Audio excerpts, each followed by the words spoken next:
There we go. Everything should be set up correctly. Oh, my back.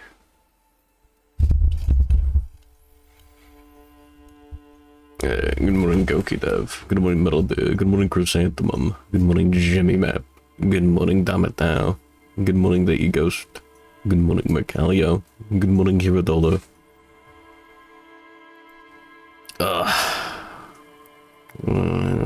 Didn't have breakfast. -1 voice octave modifier.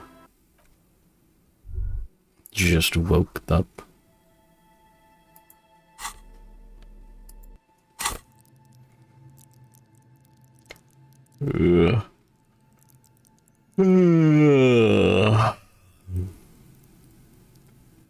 I made a fucking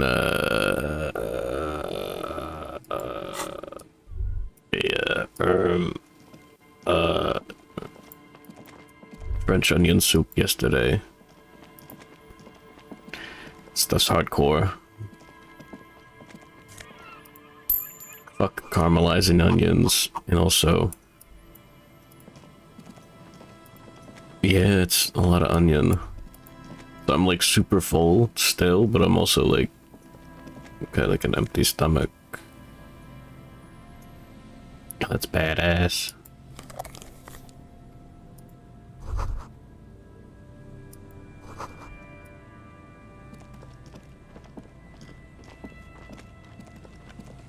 Got rolls and saltines.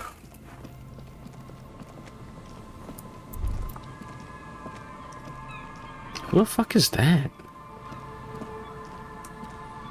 Oh, there we go.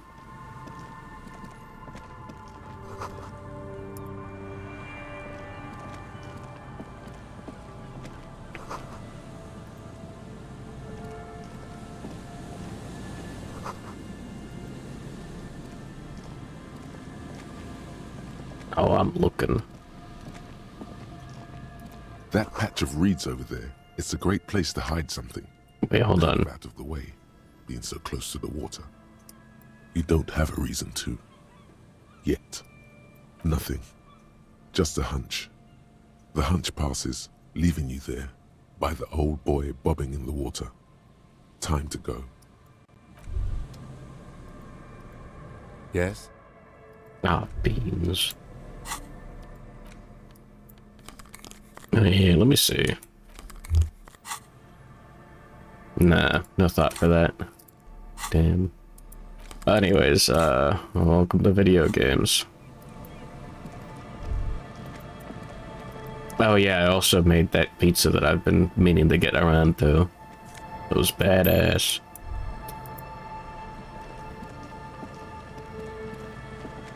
Oh, he fucking loves Shamdal. Nice and easy.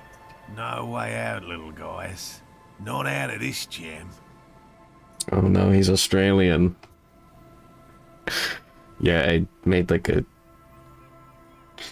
pizza and I ate the whole fucking pizza. There's a cylinder on the ground in which the man is arranging some netting.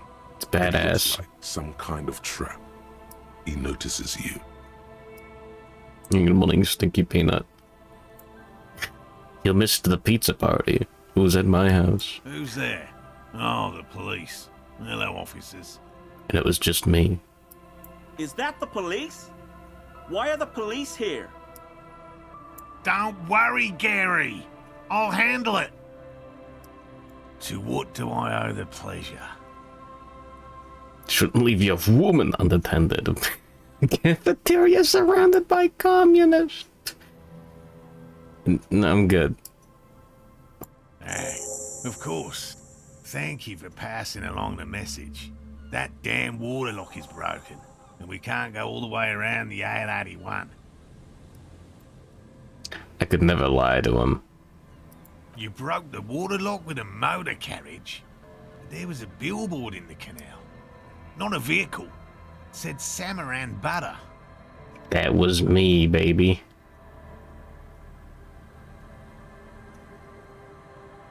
Why?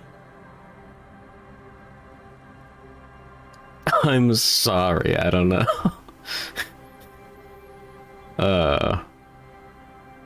Gentleman scientist because I'm insane. Ah, fuck. Your wife is nice, mister. She told me about the world. Oh, yeah. I'm gonna serve you. Did he say we can go back now? Yes, Gary. We can go soon. If you see Lena, tell her I won't be long. Sir, your wife is waiting for you. I just have to do one more round. See if the phasmid has taken the bait. Then we're going. Yeah, tell me more about this phasmid. Well, first of all, it's damn difficult to find, which is why we've been knee-deep in the reeds laying traps for it. I love cryptids. It's a good punch emote, damn. Good question. Being a phasmid of the order Phantasmodea, a ghost insect, it disguises itself as plant matter. In this case, the reeds. Awful lot of reeds around, aren't there? That's a good morning, name it in 2D. Oh, I didn't. Good morning. And I suspect it may have also developed other specialised techniques to protect itself from predators, or scientists, in our present case.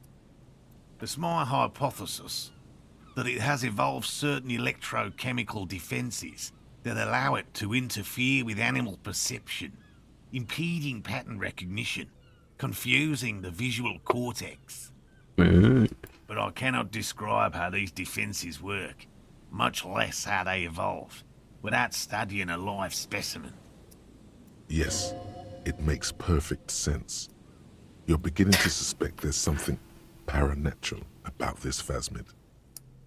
I'm expecting it to be quite giant. One known species of phasmid, called the Megaphasmodea zoensis, is about the size of a grown man's forearm. So, Seems puny, to be honest. Badass.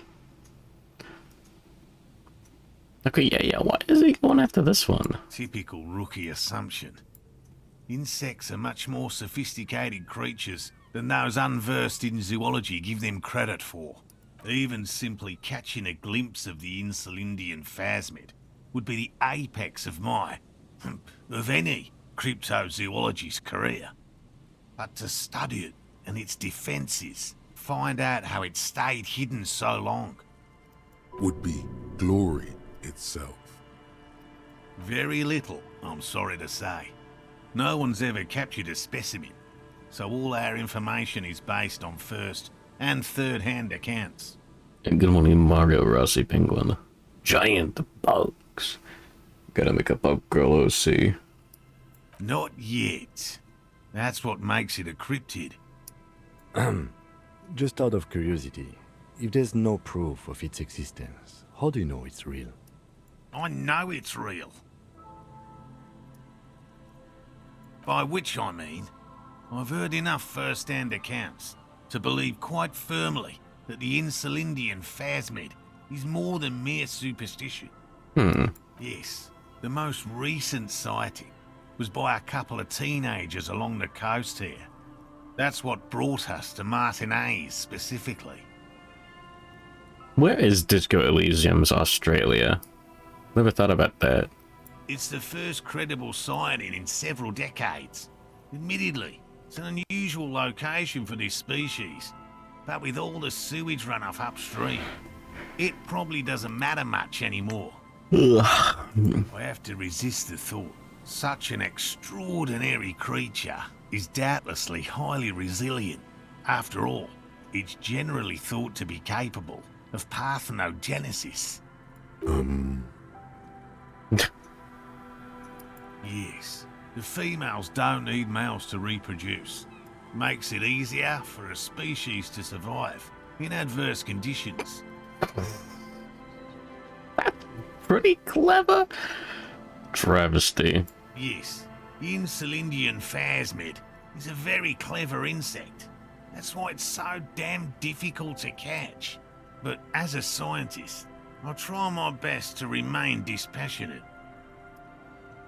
Well, they may not look impressive, but Lena designed them quite cleverly, so I'm sure they'll do the trick. Yes, Simple. Attracted by the locusts, the phasmid crawls down the funnel and, having eaten its fill, can get back. At least, that's the intention. The net isn't a perfect solution, but we didn't want to use anything that might damage the specimen's delicate exoskeleton. Locusts. Nearly all known phasmids are herbivores, of course. But we've hypothesized that the Insulindian phasmid might occasionally prey on other insects.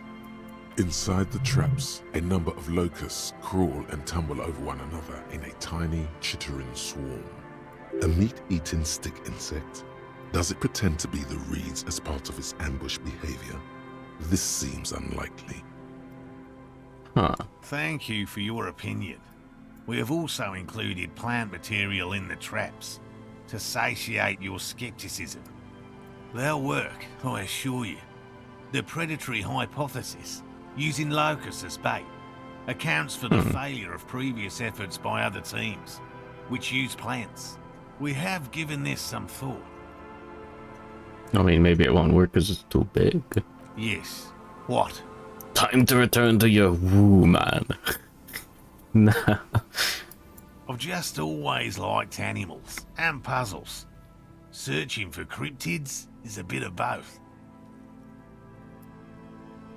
It's not child's play, just because I have to trade through the mud every so often. Real. I know you think one is a respectable profession, while the other is superstition. Everyone does. Cryptozoologist trumps most of the garbage I've seen people do. Yeah, it's badass. My methods do not differ from other scientists. I simply draw upon a wider variety of evidence. And I have more hope that something truly surprising might happen.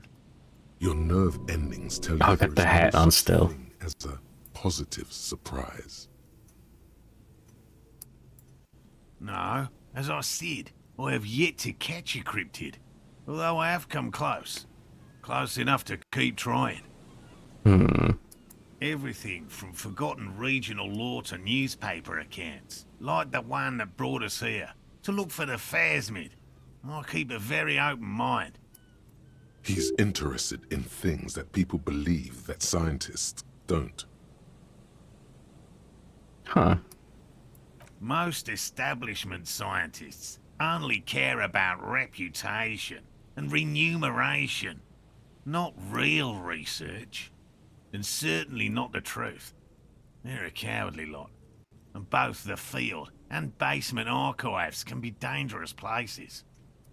No, very few cryptids are ever discovered, and not for a lack of trying. To stay hidden is a cryptid's primary quality. It's even in the name, cryptid. Oh, my back. The list of cryptids kept by the Cryptozoological Society of Chemney, which is 4,082 items long. About 2,000 have been confirmed as hoaxes. 2 are categorized as confirmed discoveries. The rest are in differing stages of discovery, refutation, and data collection.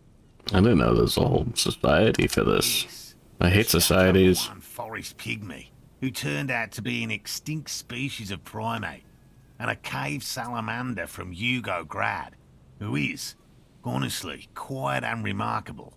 It's in a zoo somewhere. We cryptozoologists are brutally honest with ourselves.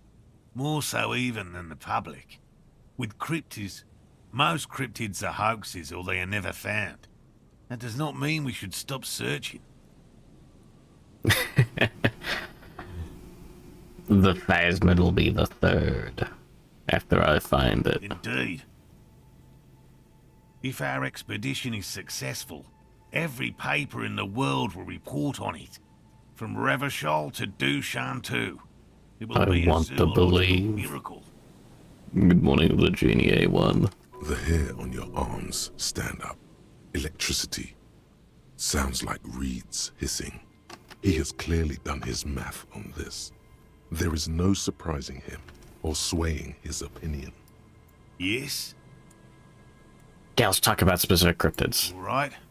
What cryptids precisely? Kim is going to Usually love discuss this. these things with specialists, so I don't know what. We would have to discuss. He wants to say, but decides against it. You need to ask him about specific cryptids. Cryptids you've heard about from Lena or his friend Gary. He won't just talk. Yeah, tell me about the gnome. Well, Formerly the most dangerous, yes. But do you know the most dangerous living cryptid? mankind. No. The most dangerous cryptid is a carnivorous ruminant, known colloquially as the dread moose. Aren't normal meats dangerous enough? Yes, the dread moose subsists entirely on flesh. It has even been known to dig up fresh graves in search of sustenance. Human remains have been found deep in the forest, torn apart, then trampled into the mulch by large hooves. Infer from that what you will. Like a dire wolf. Like the one in Gerwick. Just like an ordinary Arden moose. You can't. That's what makes it so dreadful and hard to identify. A moose that looks like any other moose.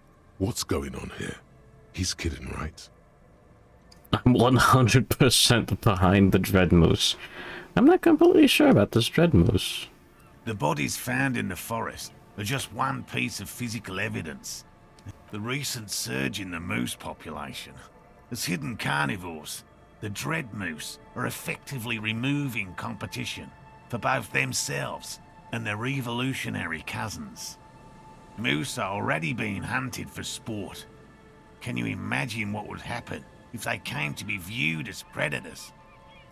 The carnivorous moose are a very young species, the result of a genetic mutation that fared well in the process of natural selection. It makes sense that such a majestic animal with natural weapons, antlers, would come to rule the forest. The only strange thing is that it took so long. One slaughterhouse at the outskirts of the woods in Vasa reported that its staff kept seeing moose in the distance. The moose would just stare at the building, as though they were waiting for something, its eyes bloodshot and full of cruelty. And that's not all. Some of the slaughterhouse apprentices went hiking by a nearby creek and saw a moose nibbling on an unidentified carcass. I don't know why his audio's glitching out. That might be my computer, like, dying or something. I don't know why it would do that. It's rude. This isn't something unique. Various species of deer have been known to scavenge when plant food is scarce. Anyway, there is more than enough evidence to justify a thorough search for the dread moose. Let's close the subject before it turns into an argument. Yeah, why is this lagging? Might be the area. A willow person. It's a long story. One non-specialist would find rather dull. Willow people? Not at all. They're not people, really. Some argue they aren't really animals, as they seem to have evolved directly from trees. Google, show me a horse eating baby chicken. Oh my god. Yeah. The animals, even like cows, they'll like eat bones, because that's nutrients, baby.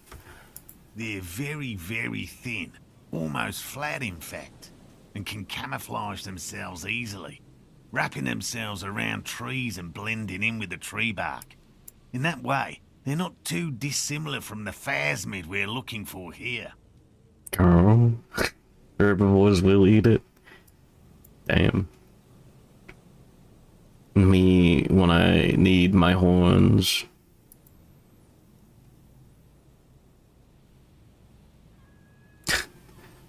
Global warming, my ass. This MF cold as hell. Good morning, Jack. Wait, I didn't notice your beans. Good morning, Dr. Hadaka.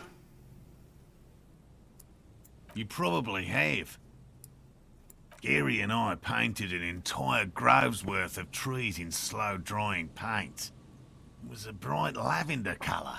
I was hoping one of the willow people would get paint on it and not be able to camouflage itself.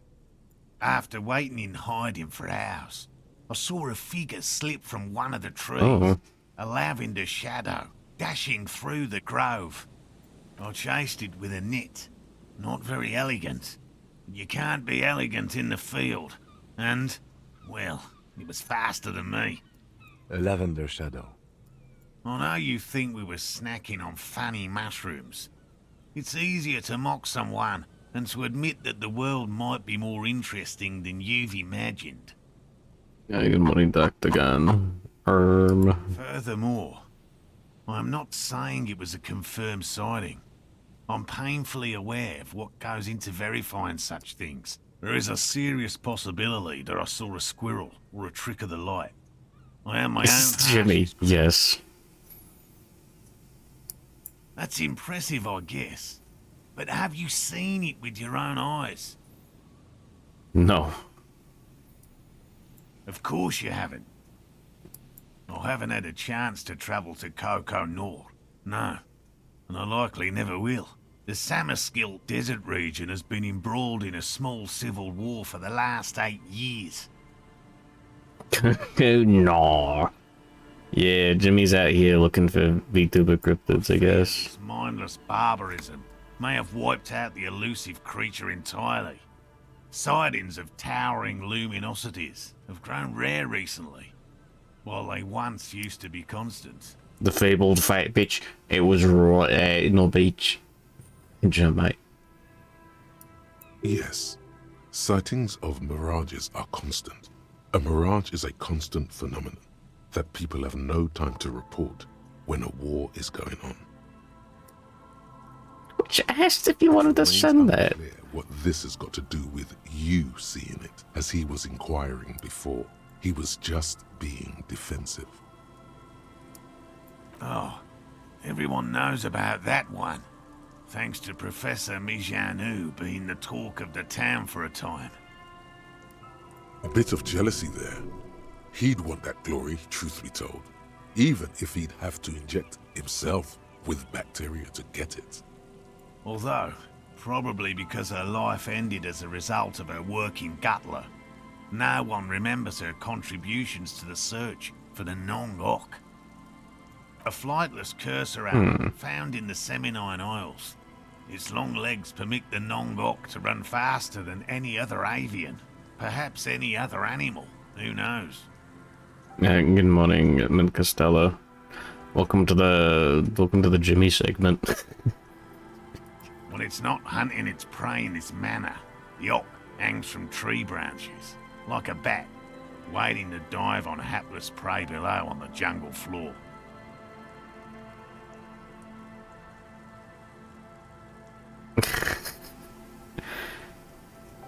Cryptozoologist next to the crypto-fascist. So true. Jimmy underscore cryptozoologist looking for a VTuber with the drink water ready. So true. Oh yeah, why did Gene get asked that? But Dr. Gunter, what the fuck? Popular male VTuber cryptid. Fuck. Mijanu liked extreme animals. Drop owl. One of the few figures of the academic establishment I respect. Really a shame she disappeared. Oh, decades ago. In the 30s. I didn't know her personally, of course. The chasm of academic pretension still stood before us, even though she had unusual courage for someone from the other side. No offense, officer, but I'm not much of a pedagogue. I don't know what I would have done if Lena hadn't persuaded me to go back to field research. You should ask her if you want interesting stories. Me? I'm not a people person, unless you haven't noticed. And I don't make a good lecturer. My strength lies in field work and persistence. By all means.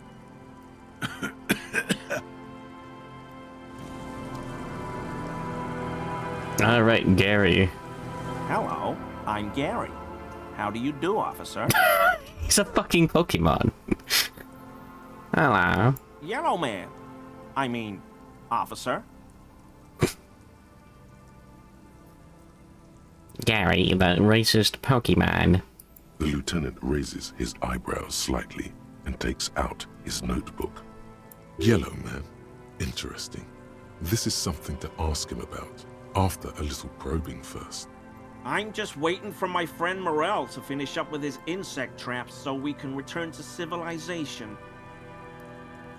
I like nature, just not this bloody coast. It's mostly drunks and degenerates that come here.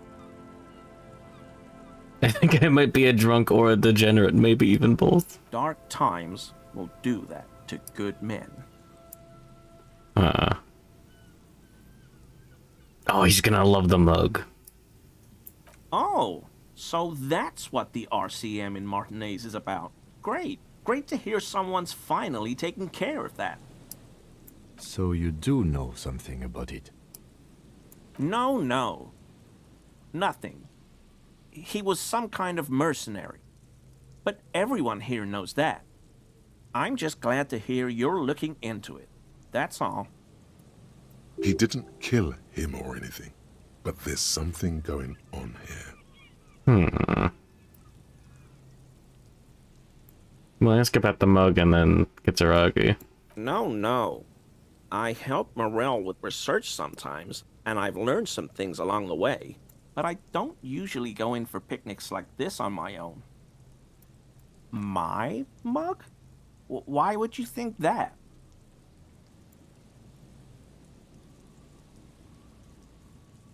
Is that something people go around saying? Really? I hear it all the time. All in jest, of course. No offense meant to anyone. Okay, I admit it. I threw the mug away in the trash container behind the hostel. I know I shouldn't have, and I am very sorry, officer. You're not going to find me, are you? No. I wish. Whew. Thank you. You won't regret this. I won't use another man's property to dump my garbage ever again. I don't know what got into me, really. Work has been stressful lately. Damn Koiko's price dumping us out of competition. What did you do, Gary? Nothing. Just answering some questions. Helping out the law. Here we go. Start pumping that sweet info. How did you get into the trash container? I know a guy who works with the trash collection services, CS Municipal.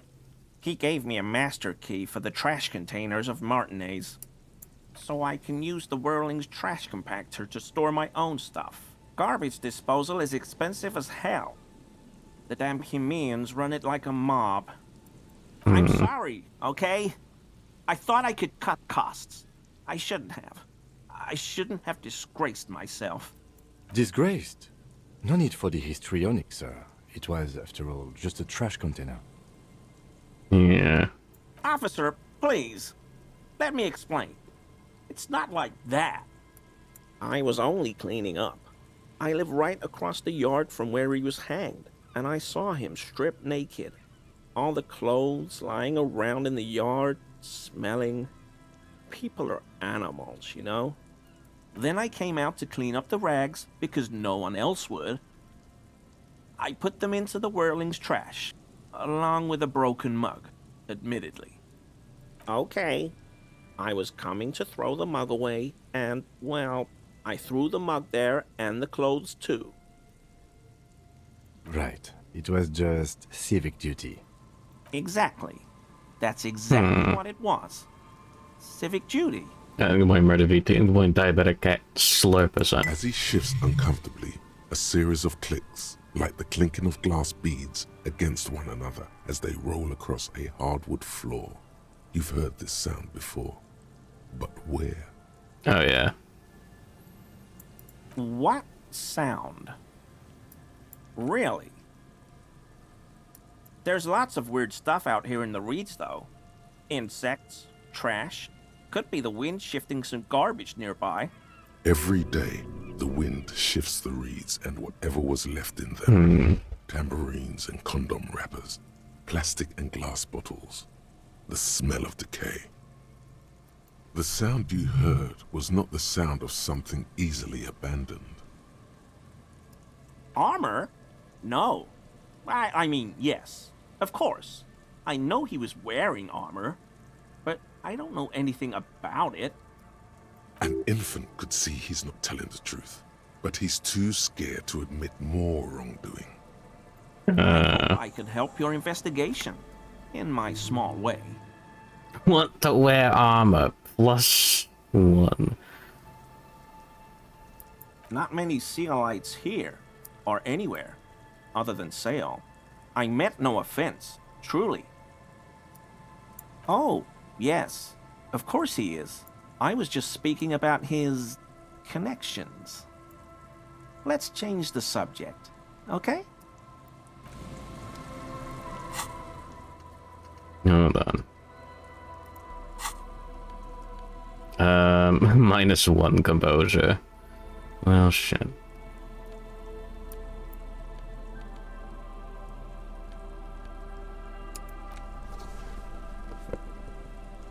It's giving minus composure. Ah, the pants. Harry.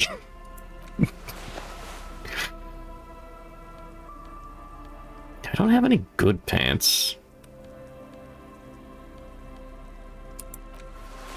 Guess I'm never gonna use savoir-faire.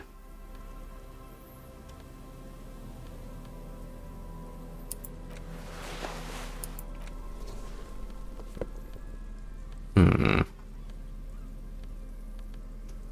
really wish there was an organized button.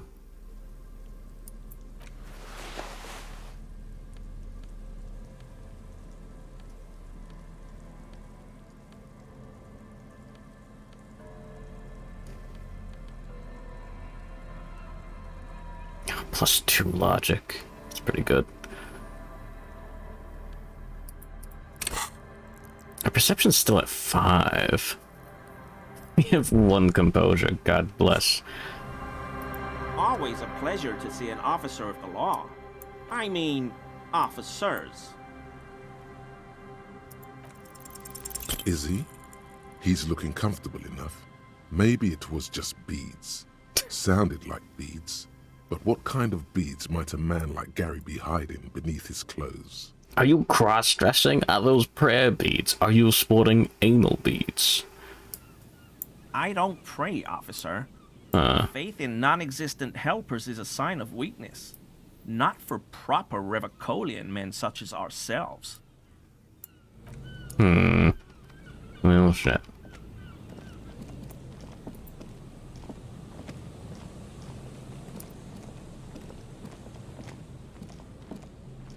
Oh, there was like a guy with his kid up there. Damn, I missed it. Fuck.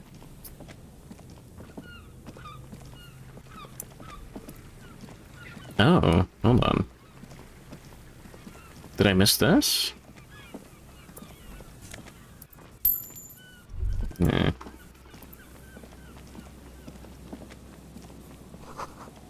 Mizu.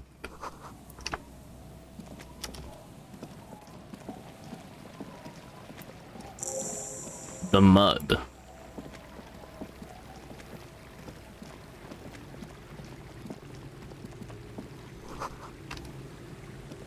Me?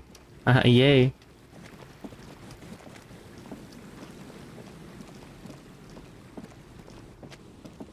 Yeah, let's back to the city. This place is a little big.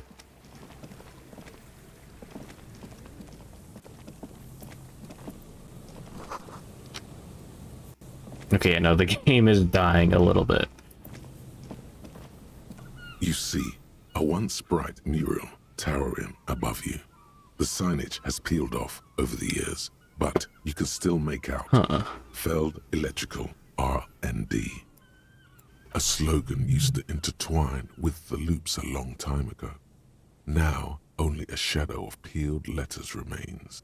It says, tomorrow is just a whisper away. Looks like tomorrow never came. Huh.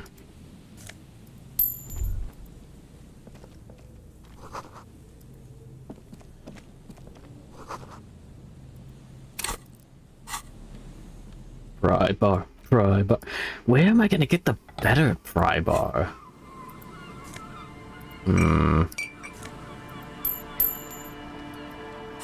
God, we're making so much money. It would be funny if it wasn't so fucking cool.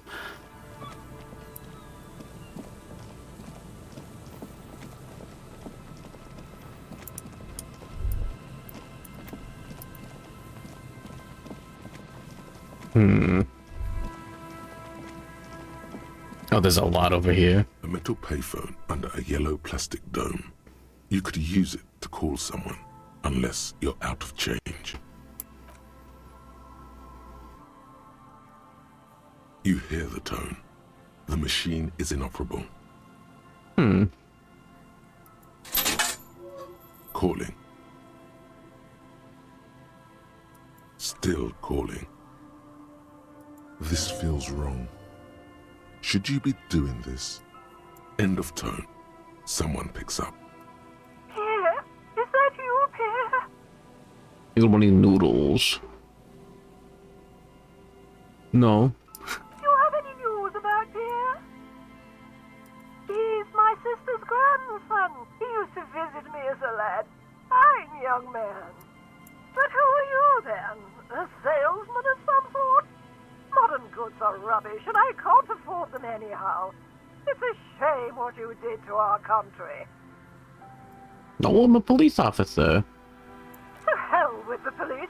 To hell with you. Her voice is drowned in white noise. Sounds like waves washing a beach, growing in volume until the call suddenly disconnects. You get a sinking feeling. It makes you look if Lieutenant Kitsuragi overheard you. To your relief, he did not.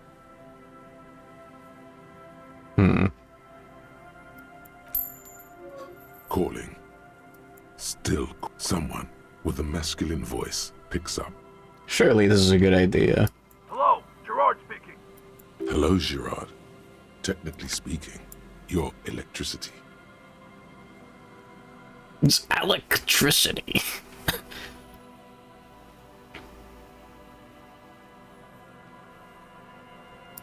No, but I got a feeling I'll kick your ass is gonna make an appearance if you ever call this number again.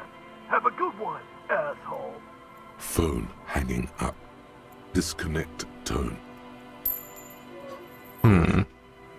Calling.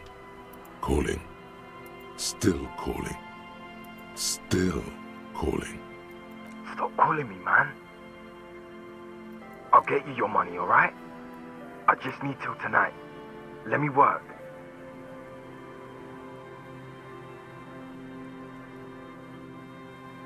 Surely announcing I'm a police officer is gonna help. I gotta regenerate my brain. What? The phone gets hanged up fast as lightning.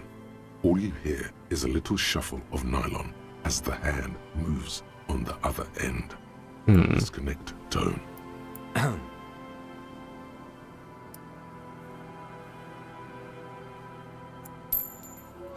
Calling. I'm tired. Sounds like he hasn't talked to anyone in quite a while. I'm tired too. If I could go just 1 month without writing, no, 2 months, I could regenerate my brain. Fucking liberalism. The man disappears with a sigh. You do not hear the customary disconnect tone, just silence in the handset. The machine is still waiting for you to dial a number. Seems like it did not have time to swallow the coin. This sometimes happens. Lucky you, the call went too fast for the payphone to register. You can still make a new one without paying. Come on. You close your eyes and feel your finger move on the rotary dial. You start with 005, as before.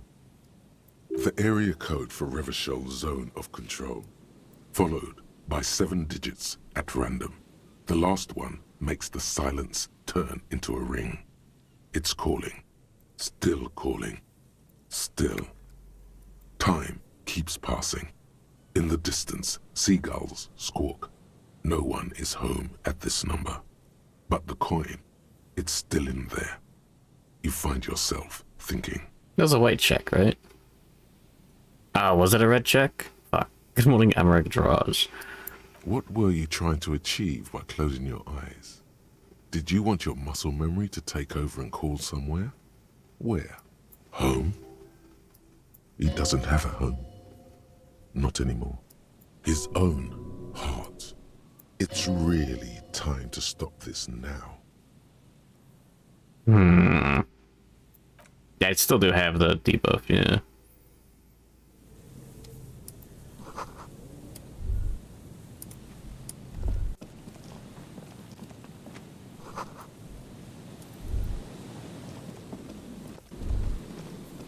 This has got to be good loot.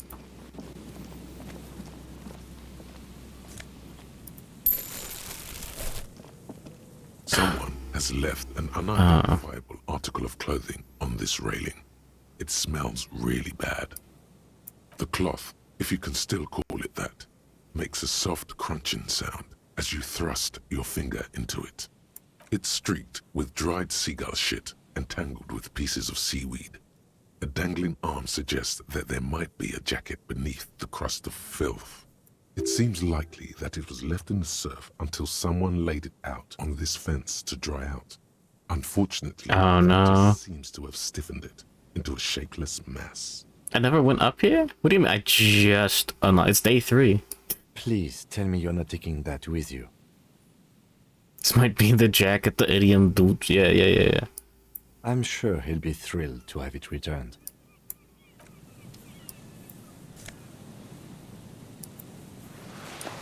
Oh, you can't wear it. Bullshit.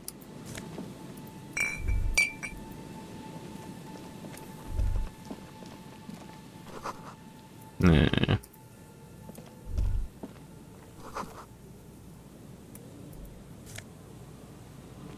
Oh, Mega Bino's prescription lenses.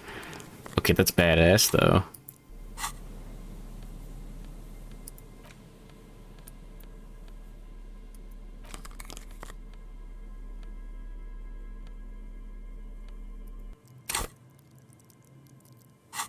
Yeah, it's a crowbar one, yeah. Just gotta open up the bottle ones first.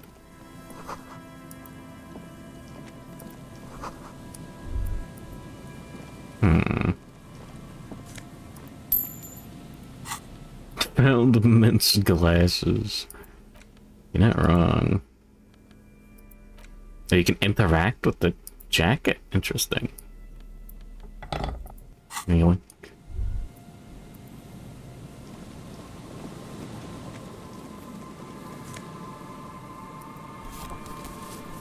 Oh, damn it.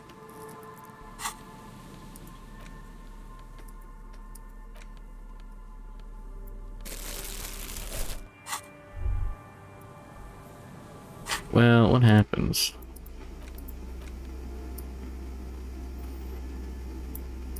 As you hold it in your hands, it makes an uncomfortable crunching sound. It's a sordid, filthy tale, not for the weak. Are you sure you can stomach it? It occurs to you that you're not even holding the jacket itself, but rather the thick crust of jetsam and seagull shit that ensconces it. It smells like a dead sea creature, tangled in grey strands of seaweed. It must have spent quite some time in the water before the tide deposited it ashore. Why? Why did you think about it? Look at your hands. They're covered in muck. Now you're just flicking that shit everywhere. This is a disaster. You'll never get the smell out. Okay. Sure. An intricate web of blue. It still kind of looks like... Nah, nothing new. Same as it ever was.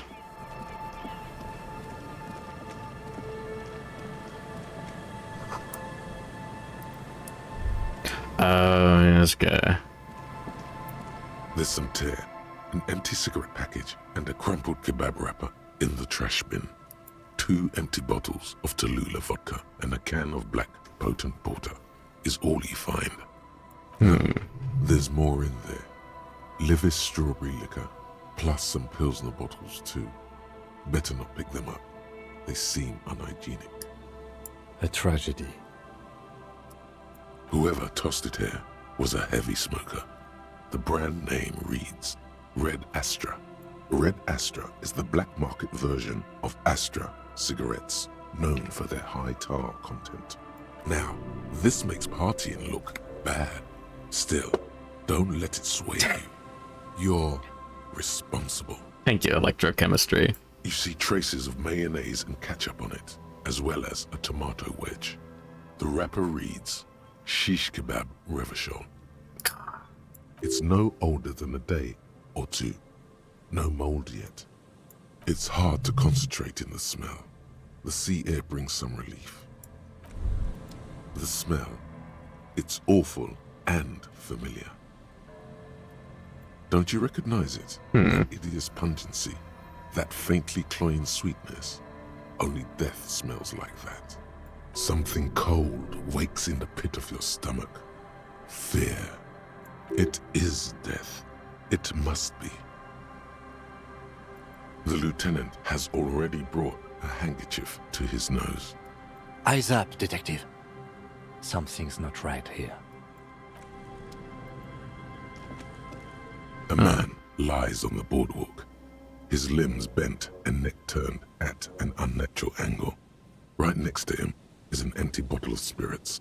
In his cramped hand, a chewing gum wrapper. Half of his body has slipped between the cracked boardwalk, starting with the right leg. The fall has left him broken, contorted like a sad puppet. Good night, Emerald draws, sleep tight. Don't let the bed bugs bite. Don't let this happen to you on your way to bed. The smell is not as bad as a 2-week-old corpse, but it's definitely heading there. Hold on. Lividity is faintly pronounced. Whoever this is has been dead for 2 days. No longer. We need to investigate. He's wearing mud-caked boots, beige trousers, and an old brown leather jacket with a bright blue lining. There are traces of kebab sauce on his chest. You find some sunflower seeds and a rain-soaked library card folded into 2. His jacket feels sodden and heavy under your hand. Good. We should take a look at that library card after this is done. The man has fallen through a crack in the boardwalk and hit his head against the metal bench. Coagulated blood covers his black hair. One of his feet is still dangling through the hole. You have to be quite inebriated to fall that bad. Well over a liter of pure ethanol. 3 bottles of wine or 1.5 of spirits. Good morning, Shio Mallow. And good morning, Gerwick, I think. Or maybe already forgot. it was just dark. His expression is dull, like the sea behind him. Drops of water shining on his moustache. His eyes, empty and wide, look frightening in their frozen gaze. Alright, oh, I am insane. Height, 170 to 175 centimeters. Curly hair, stout build. Age, approximately 50 to 60 years. There's some dry blood on the metal bench, right where the corpse's head rests. The floorboards are rotten and slippery wet around the hole. An empty bottle lies nearby. A chewing gum wrapper is clutched in his fist. A dried chunk of blood covers the hair at the back of his head. An open wound. It's sticky and cold to your touch. This is what killed him. I don't see any other major wounds, do you? Seems like the head wound was fatal. It's exactly the shape of the bench. They screech under your feet ominously. It's hard to say whether the dead man's weight was the cause of the boardwalk to break. It definitely looks fragile.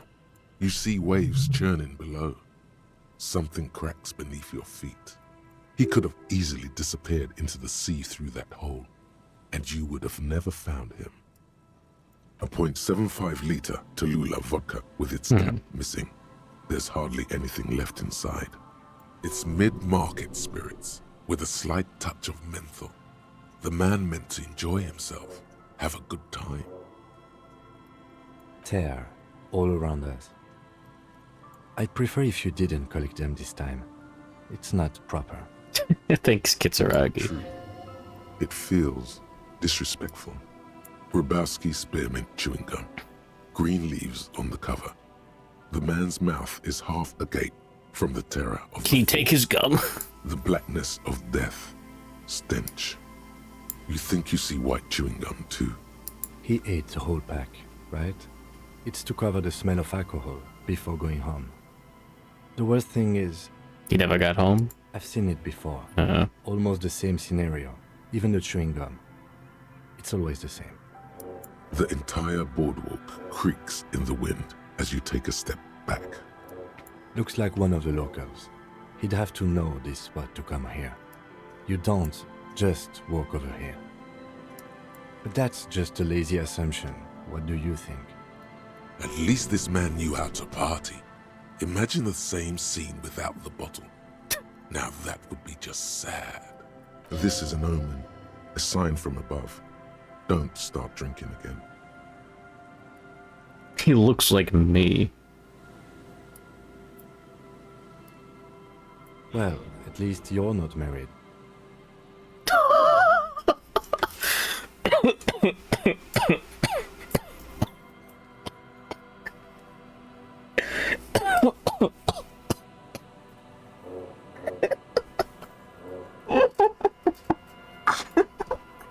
You can't say that. Or, what if you are? But let's try to not run ahead. For now, all we know is that he's an unidentified middle-aged man found dead on the Martinez boardwalk. Friendly fire. Death by misadventure. He slipped and fell through the boardwalk. A truly unfortunate accident. What If it about the wouldn't have been for kebab? that bench, he'd be alive. No, I don't see anything that points in that direction. For now, let's treat this case as a simple, albeit sad, accident, unrelated to the murder case. Good morning, Damatao, I think. Yes, but what if there's a killer on the loose? 2 suspicious deaths in such a short time frame. A sequence killer? There's nothing that connects those 2 bodies. This is a completely different case, an accident. Yes, but I just wanted to make it clear it's not a sequence killer, okay? Oh yes. Some symptoms of acute alcohol poisoning could have definitely played a role here. Severe confusion, respiratory depression, unpredictable behavior. But I think that death arrived through head trauma, not liver failure. Good morning, Sticky Peanut. All the skills and gear in the first area are useless when you get to the next one. I thought you were talking about this. Go for a second. And that doesn't sound fun. What about it? The deceased ate some kebab. It's probably from a nearby place, maybe in the box. Sometimes a kebab is just a kebab. Fuck, I'm so hungry now. They'll seal this place off after the news reaches the coalition officials. I doubt that they have enough resources to actually repair the boardwalk. Not that sealing it off would keep anyone away. All it does is keep the city council's hands clean. It does seem to be a pretty straightforward misadventure, although there's still a question of identifying the body. From where I stand, I can see 2 options. We either take the case and follow the leads to identify the body on our own, or we report back to the station and leave this for our colleagues to handle. A field autopsy isn't necessary if the cause of death doesn't appear to be criminal, and this looks like a simple accident to me. I'd say we should just write down head trauma in the autopsy report and leave it at that. It would save us at least 2 hours of unnecessary work. Maybe, but we don't really have much time or resources to spare. The guys at processing will take care of the rest. Alright, we should first examine the library card you found. Then we can call the station from my kinema. Let them know we are taking the case. Gotta find the gun. I really want to check out the church too, but I gotta check out Mr. Sunday. Man with the Sunday friend. A smoker. The library card is folded into two. You missed Gary, I'm still sorry. Slightly wet to the touch. The front side reads, Central Jamrock Public Library Card, issued to Billy Mejean, expires July 53. Billy is a unisex name. Could be the deceased, or his family member. Whoever owns this card is an avid reader. You find a list of books written in blue pencil.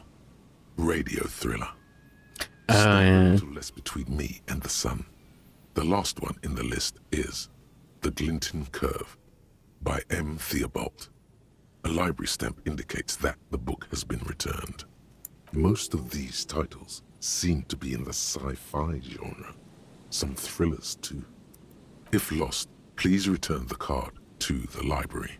Dial 005 02 55211 or visit us at Moreau Street, 78, Jamrock.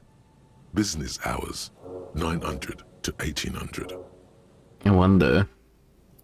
Good. We should give them a call from my kinema. See if we can learn anything about Billy Mejean.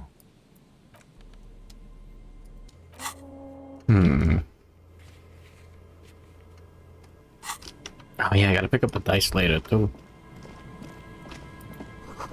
I can't think of anything that I want to do without Kim right now.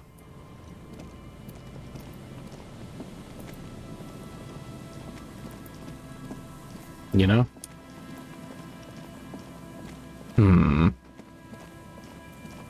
I guess it's too late to buy books. There's still some unused change in there. The machine waits for a number to be dialed. Damn.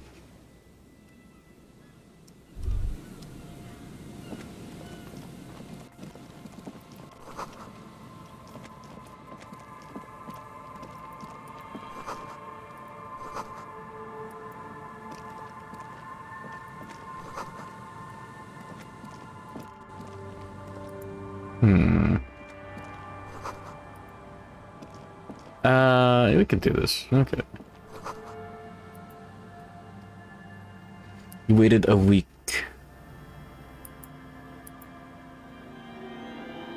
A Brazilian walks into a bar, but he can't afford anything, so he leaves immediately.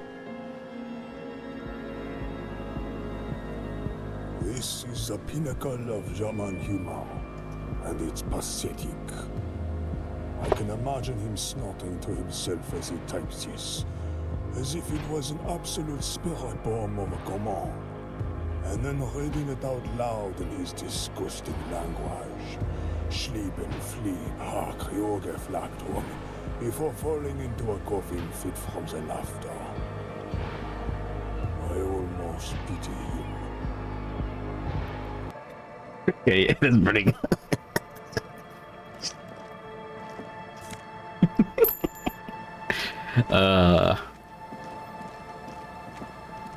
Let's take a look around before we go to the church. I know who's in the church.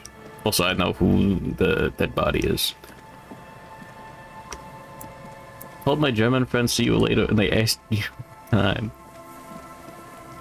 I mean, yeah, it's how it goes. Ooh.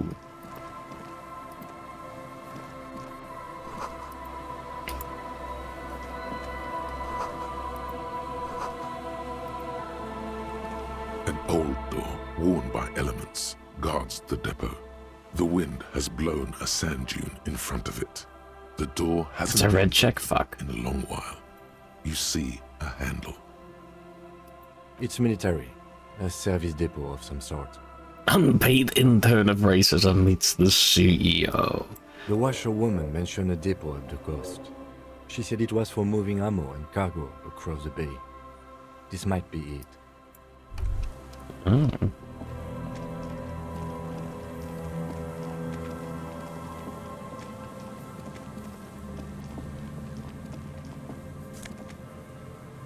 Rhetoric. I haven't had 4 rhetoric for like the entire game. Do I need the conceptualization? What the hell is polo?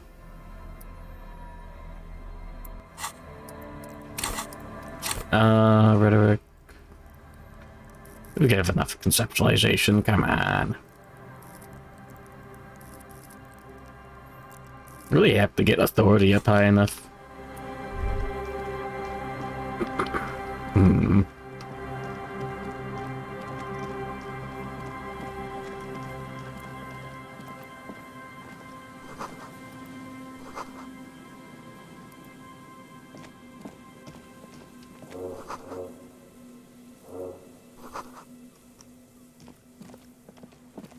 I love boxes.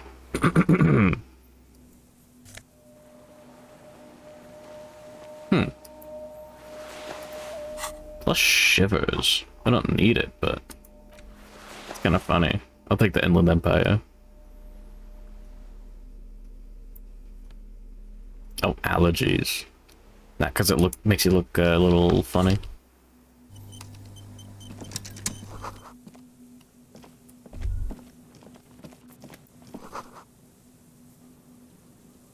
Are you all Montieri? So true, Umphy. Good morning, RCL Ardor. Welcome to video games. Surely I did get another one. I got it. Wait, what? Yeah, we can do the backyard wall. Talk to the netpicker. I don't think I want to go on a date with a wall drunk.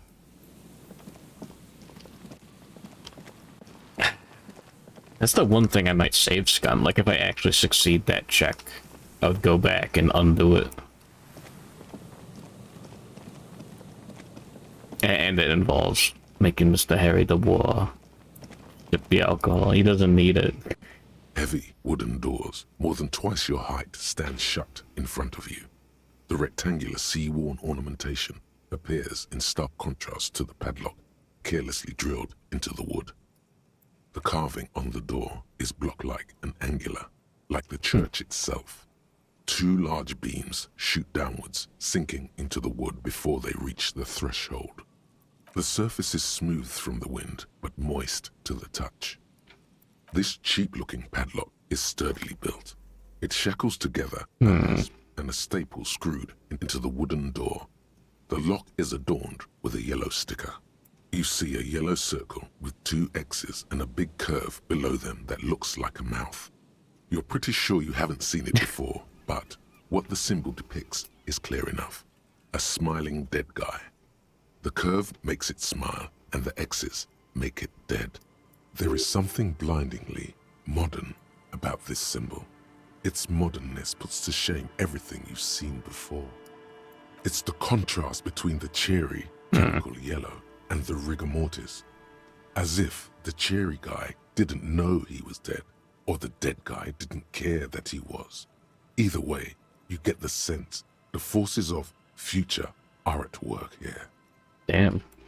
He takes off his glasses and uses a blue handkerchief to thoroughly wipe them clean before inspecting the sticker. Then he looks up, pauses, and replies. No. Looks like a dead man smiling. Suggests junior delinquency. What is junior delinquency? For Revachol ZOC, the moral intern defined junior delinquents as minors between the ages of 10 and 16 who have committed an act in violation of the law. These acts aren't called crimes as they would be for adults. Crimes committed by minors are called delinquent acts. This was part of your officer's exams. I haven't seen that sticker before, and I'm not a youth.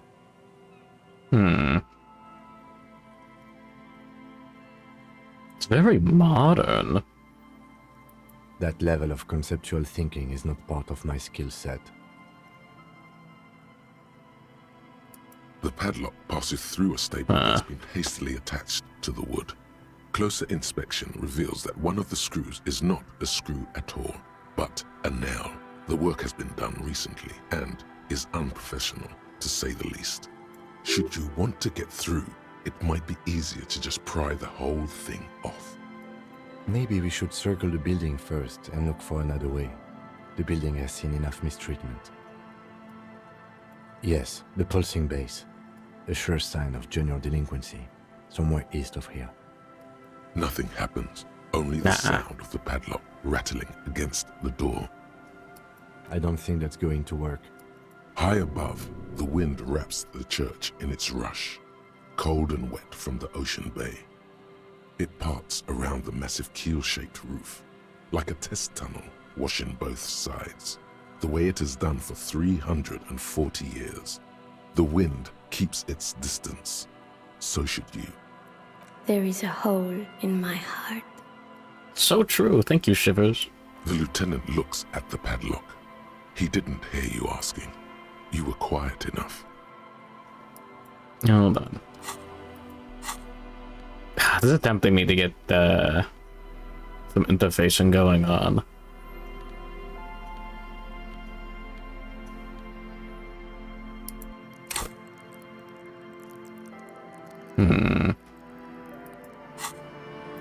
Heavy wooden doors, more than twice your height, stand. Well, it's not a red check, so.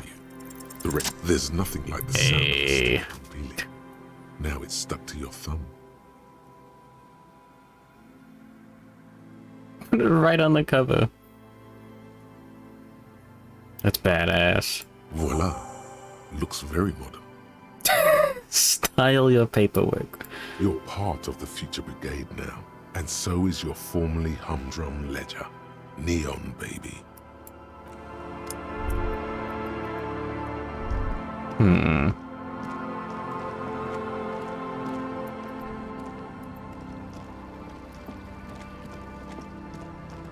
Oh. I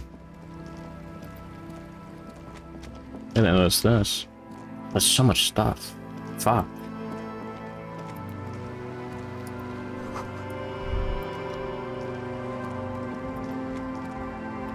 Are those stacking rocks?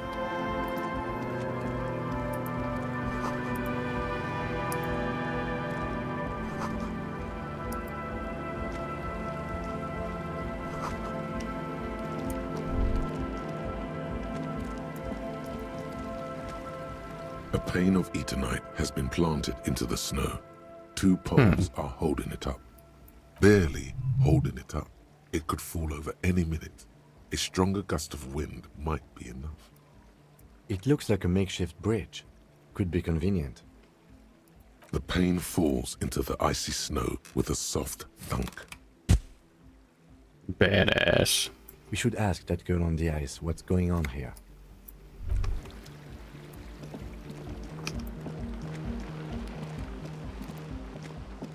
A shaggy-looking girl in her late teens or early 20s kneels on the ice with an electronic contraption in her hand.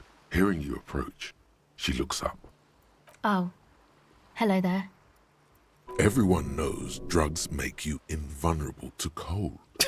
You bet this one likes to party. Dear child. Huh? So should you. You don't have to do anything. I do have a... Oh, I didn't notice that. Yeah, well... Look, man, fuck the hat. Your pulse rises.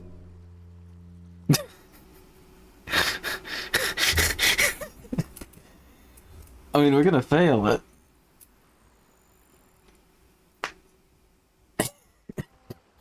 Wait, hold on. No, I mean, I've got the thing. Okay, yeah. I think I remember this being something that's, like, actually better to fail than not. Well, it's funny, to say the least. Lots of feeling. Feel it up. Way up. I can't believe you told me to fuck the hat! You're saying it really loud, but it's not coming out right. Maybe add more indignation. Just to fuck the hat. On the sea ice. More. Right here. More. Ice Cop hat fuck show? I didn't mean to. I'm sorry. You think my ex-wife should get involved too, huh? The lieutenant is watching the scene unfold before his eyes, unsure how to react. The girl looks down, slowly curling into a ball. Start crying. The young woman has kept her eyes trained on her wires, waiting for the sorry spectacle to end. But it's gone awful quiet up there. Then, the sound of sobbing. Looking up, she sees a grown man on the wrong side of 40, his face bloated from alcohol, and God knows what else. Not so quietly, crying. Thank you, Half-Light. Shit yourself from crying. That will teach her. This isn't really about the hat, is it? No. You know, you're not the only one with issues. I self-medicate. Shit. Life's a horror, you know? Crying helps, though. Get it out your system. And then maybe we can talk. Okay? I'll be here.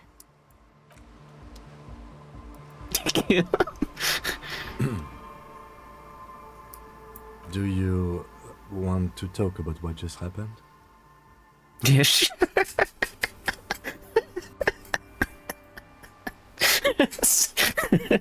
That's badass. Normally, I'm opposed to discussing one's feelings, especially on duty. But I think this is an exceptional case. So, what do you think happened?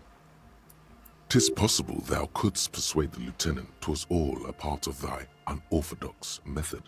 But can thou persuade thyself? I'm gonna automatically fail this. It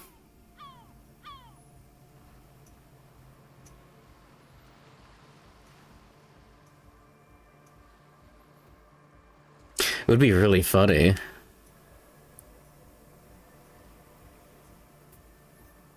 What does it, This is like a visual novel. I'm only thinking about my,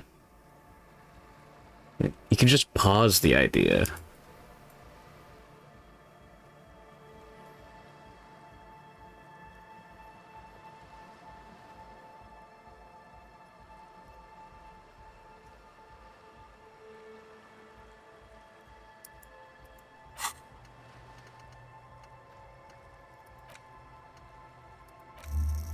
I guess. What's the point?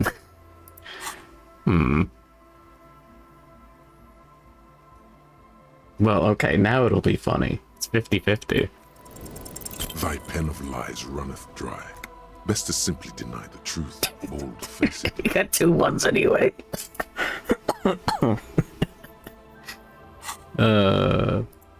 Beans.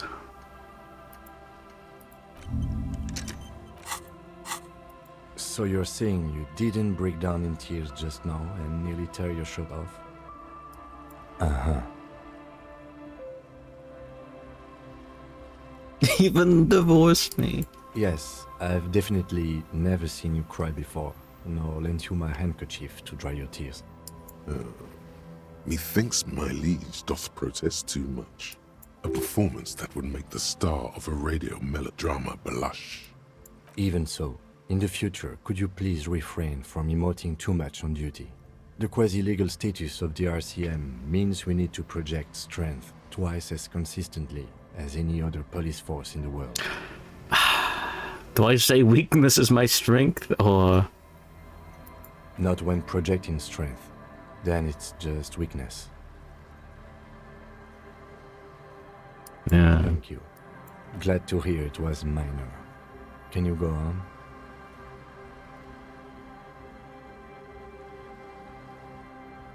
It is my duty.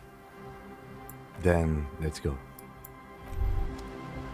Wow. Fascinating. So someone's been a little boring. Yes, my standard liege. Someone's seen all sorts of wild ideas pop off and thought, I'll take the boring one. The regular, please. The brown. Am I boring? You? I wouldn't worry about that. See? You're so regular and vinyl brown, he doesn't even want to talk to you about it. Jimmy? The VIP ribbon. Bad. Wait, I'm not following this guy. Alright, cool.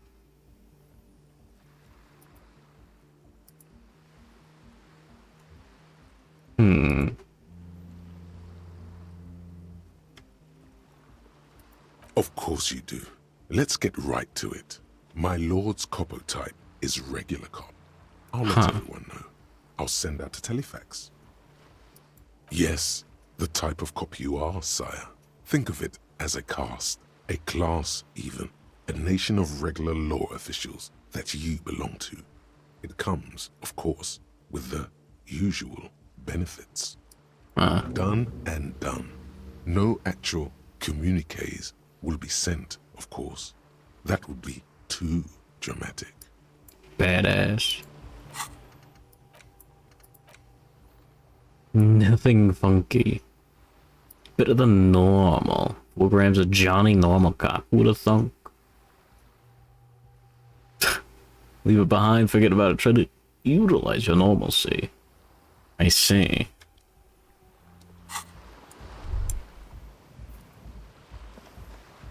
So, like, seriously, what's eating you, man?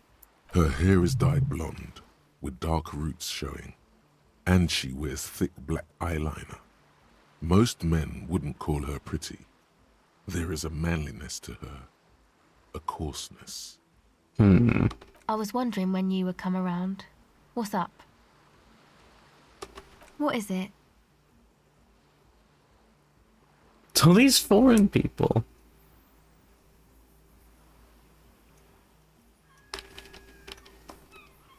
Huh. Oh, really?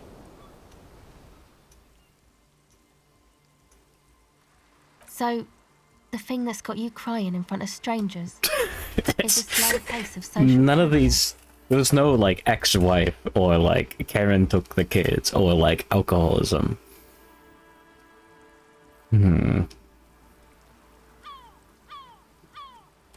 Okay, so you're not that I didn't even upset, stand up. it sounds like. Uh-huh. And you're sure it's social progress you're distressed about, and not, I don't know, some chick? Huh. Okay. Why'd you think that?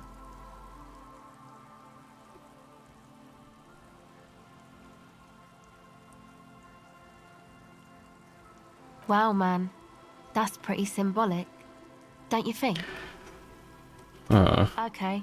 What else? There you have it then, chick trouble.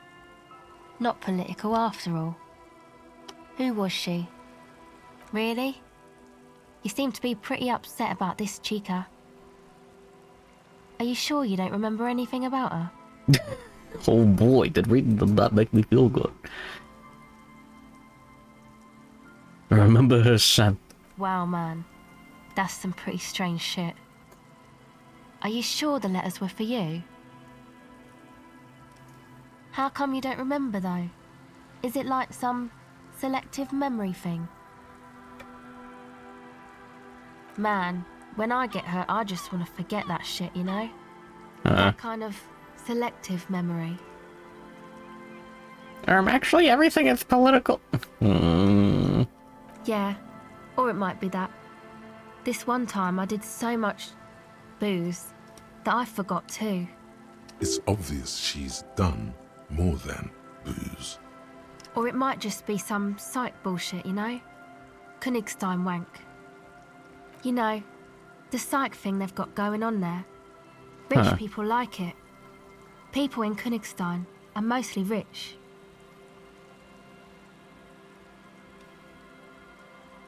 You're welcome.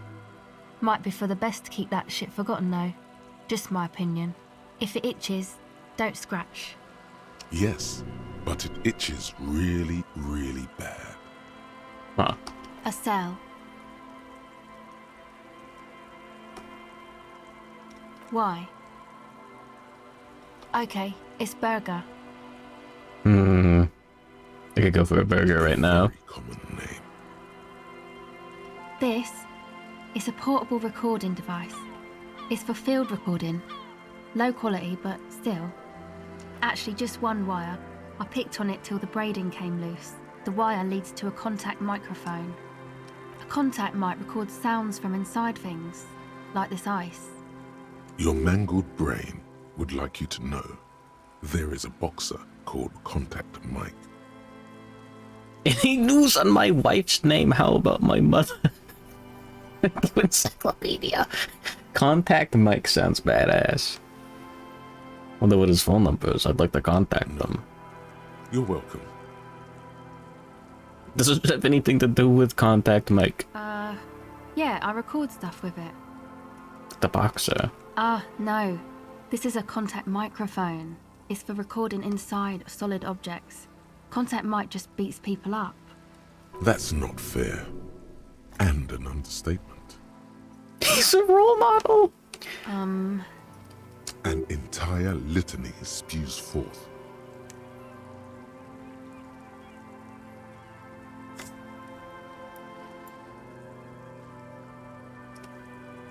Man, you are one weird cop. Huh.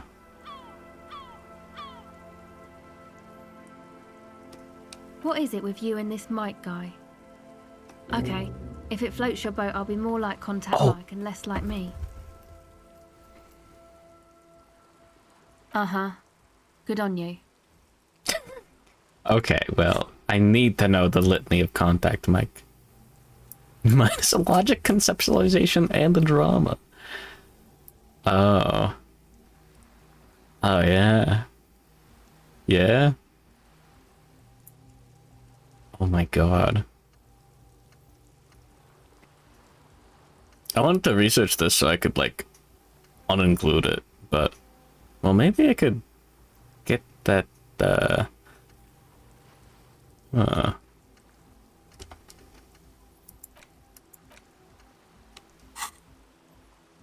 No idea. I thought, like... Okay. So I had the, like, Mr. Racism here. I just assumed that, like, in order to get it out... Well, I mean, like, I thought, like... I was getting, like, racist, dialogue options, I think. I don't know. So I was like, Well, I gotta get rid of it. So you do it, and then you know? No idea. Yeah. I'm playing the video, I think. But yeah, maybe I can talk to Gary and, like, punk his shit. As in, get the gloves.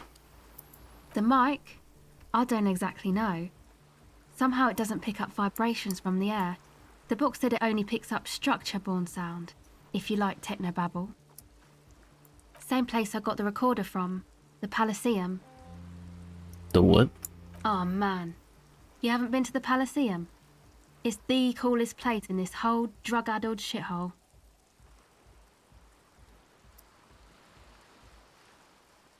Oh yeah, the Vision Quests. It's a music club and a synthesizer workshop on Boogie Street in Jamrock. Musicians live there, like real musicians. I once saw Arno van Eyck. Congregating homosexuals. Oh yeah, guess you wouldn't know Van Eyck.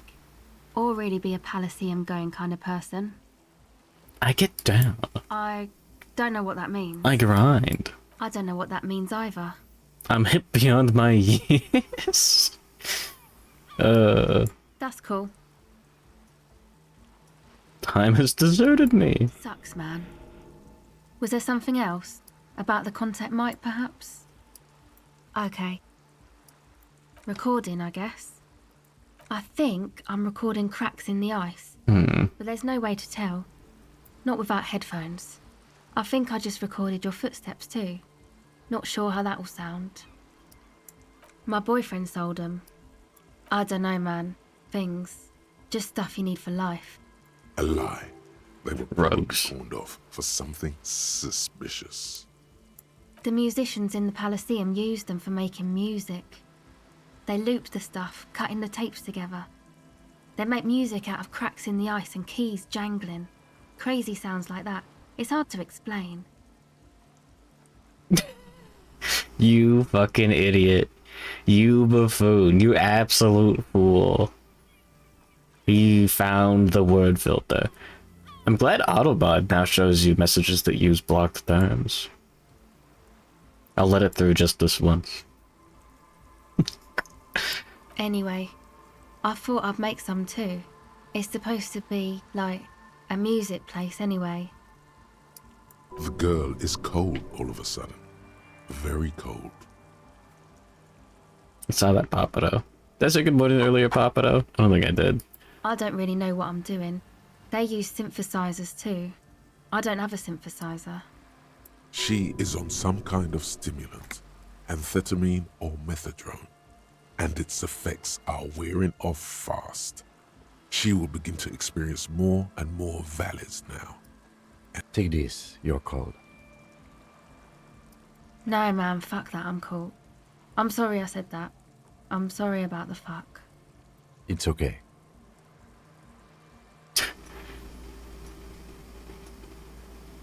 Oh, damn, that's a cool hat, though.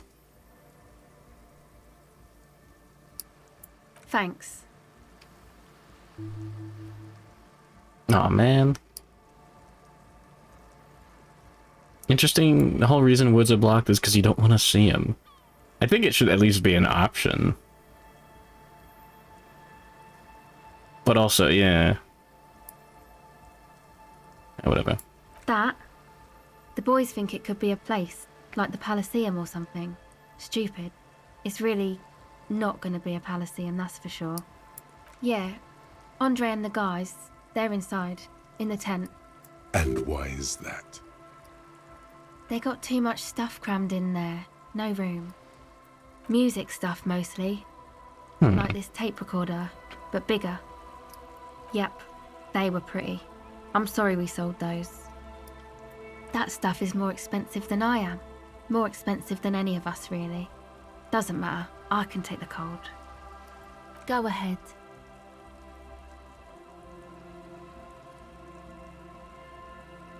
More like contact Mike now. Hold on. Alright. Okay, bye. Well, I still have the sports visor.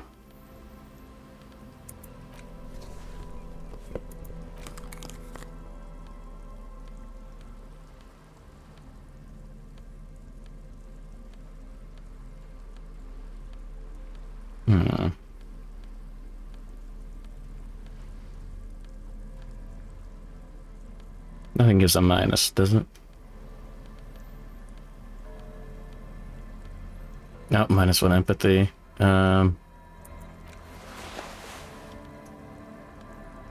There we go. Hello again. Sure. The device is cold. My fucking god. An angular Omicron logo. Double ones on the again. Yellow plastic cover. Underneath you see a reel of tape rolling. You put the device back on the ice. It's supposed to become, like, a club for anodic dance music, like that new style of synthesizer stuff they play at the Elysium. Except that, yeah. The floorboards are twisting, and the shooting beams are slowly cracking like bones. Far east of the Golden Delta, beyond the industrial port, there is a black patch of unlit coast. Fucking game. With the smallest creatures on the ice. There will never be a club for anodic music here. Not in a million years. The fuck is anodic dance music? Yeah, anodic, cathodic, music that's made with electronic instruments. Synthesizers and tape consoles. Oh, 2 skill points. Too. Anything that uses electricity, but isn't guitars. Also found sounds, stuff like that. You see clear, beautiful, violent flashes of light. Light cutting through a smoke-filled darkness. That is what the future will look like. If it ever comes. We call it techno.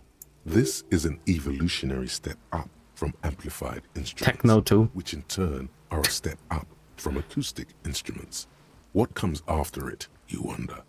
A black-tinted nothingness? Or something finer? I know. It's not my idea. Andre and the boys found the place. It was supposed to be deserted, but now they can't even take it. Hey, don't get me wrong, but you're cops, right? I don't know where you got that idea. Yeah. Okay, well, maybe you could talk to Andre and the guys, because there are some strange things going on in that church. If you're police, you should look into it, right? They're inside that thing there. Would be cool if you did. Was there something else? No. Not really, no. Oh yeah, I got the sticker. It's Noids. Yeah, I guess you could say that. To keep more weirdos from getting in. Fucking Martinez. I'm sorry. It's got the worst weirdos. If you get around to it, ask Andre about them, he'll tell ya. Should you? Weirdos. Sounds bad somehow. Go ahead. Well, I guess we're doing this now. The tent is just tarpaulin fabric covering a pile of stuff. The flap is open. Inside, 3 young men, all in forward-looking apparel, reminiscent of the sticker on the padlock, are listening to some new form of music. It's like nothing you've ever heard. One of them looks at you. Come on, get in and close the flap behind you. The warm stuff's getting out. Sorry, we barely have room for one. You go ahead. I'm too old for this. Kim, no! I'm actually not, he thinks. I just dislike delinquents. I'm sure you will feel right at home. I'll keep watch.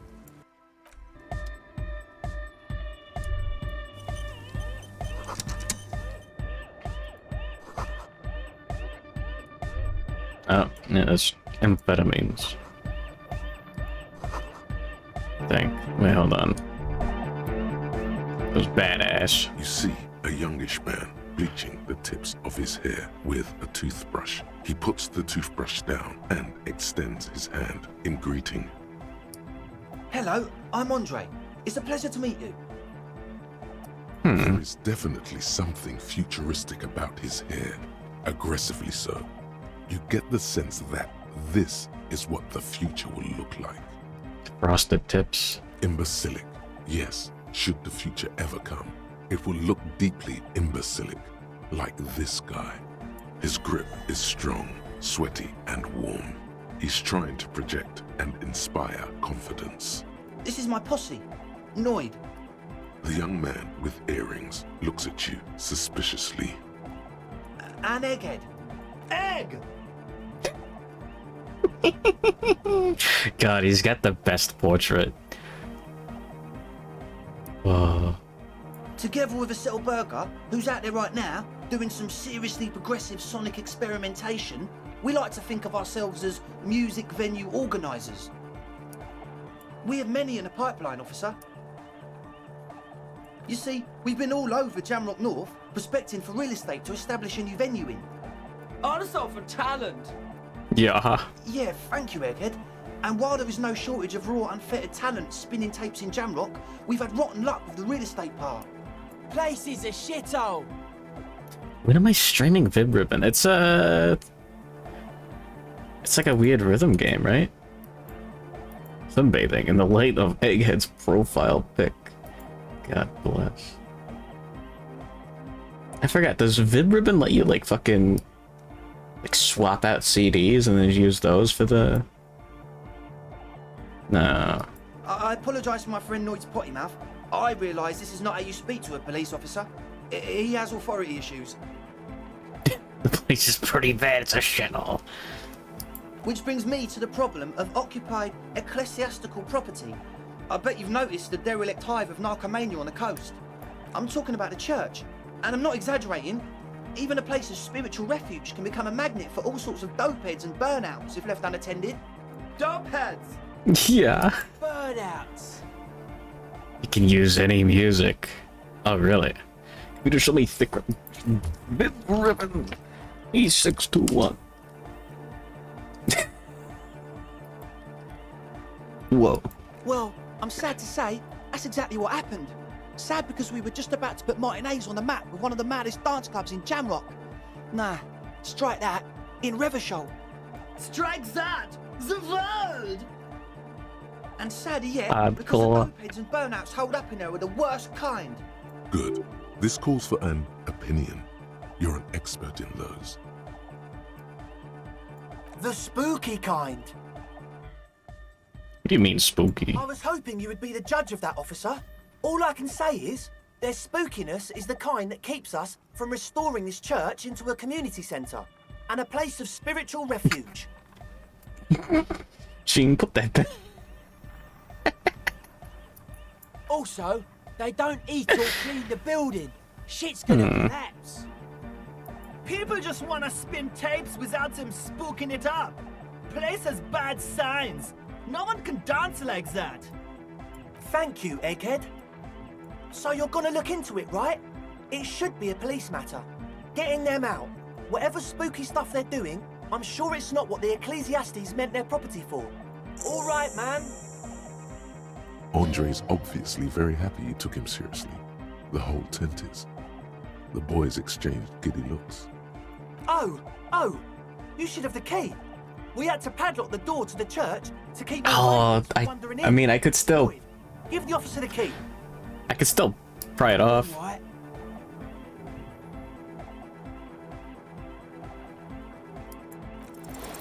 It's as if time has frozen somehow. You think you can sense the key moving in the air. Yeah, this is going to be way cool. Blam! Straight in the eye. Straight in the old eye orb. In the looking ball. Man up. It's nothing. Pick the goddamn key up. Put it in your pocket and move on. My bad. Oh shit. Like he's genuinely sorry he didn't throw them better. Wait, was that a red check? Oh yeah. As always, we'll be right here, waiting patiently for the news. Yeah!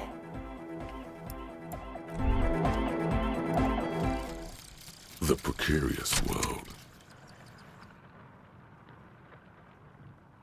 How not to lose. It is impossible not to. The world is balanced on the edge of a knife. It's a game of frayed nerves. You're pushed on by numbers and punitive measures, pain, rejection, and unpaid bills. You can either play, or you can crawl under a boat and waste away, turn into salt, or a flock of seagulls. Your enemies would love that. Or you can fight. The only way to load the dice is to keep on fighting. Oh, critical success and failure thresholds lowered by 1. Cool. That's badass.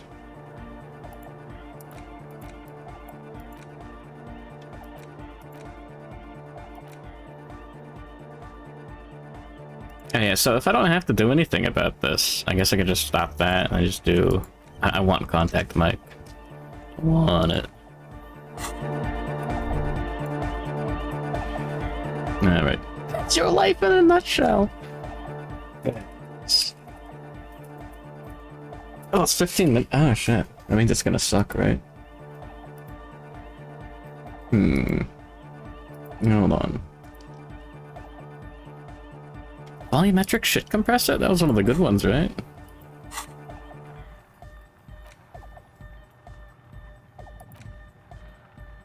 Oh, endurance light. Yeah, I don't need endurance that badly now I think about it.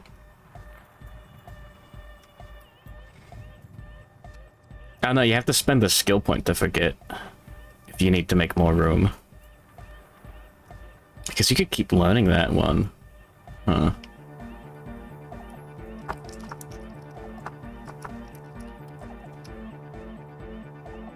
Yeah. I don't need that much endurance. Jamais vu, really good. Ace is high, that's staying in forever. Rigorous self-critique. That's not that bad. Anti-object task force, badass. White morning, maybe. Yeah. +3 perception, badass. +2 perception, badass.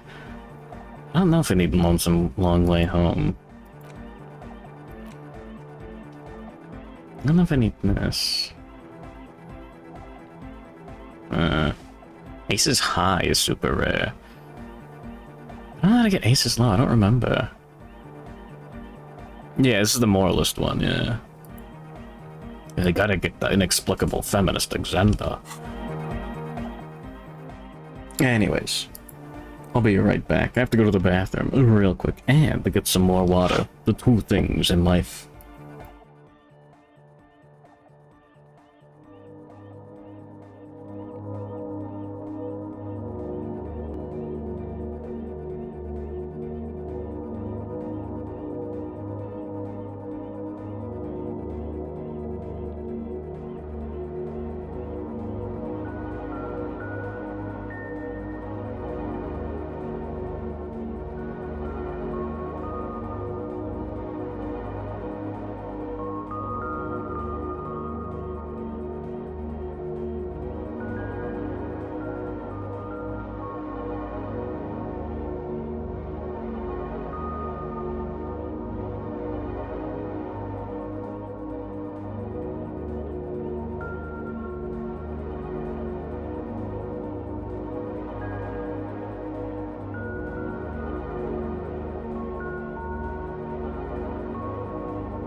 There we go. We're so back. Keep on putting on the fucking Silent Hill Fog Core playlist. That's just what November sounds like.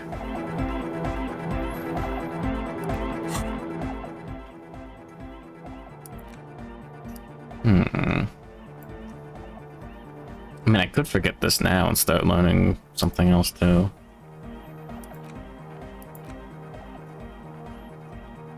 What is the 15th Indo tribe? Fuck it. That will be lost forever.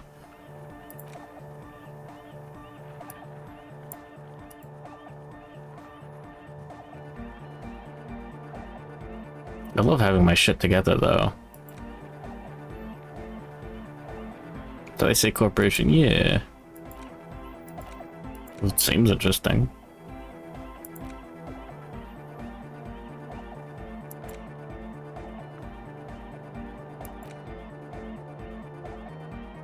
Precarious World seems incredibly funny.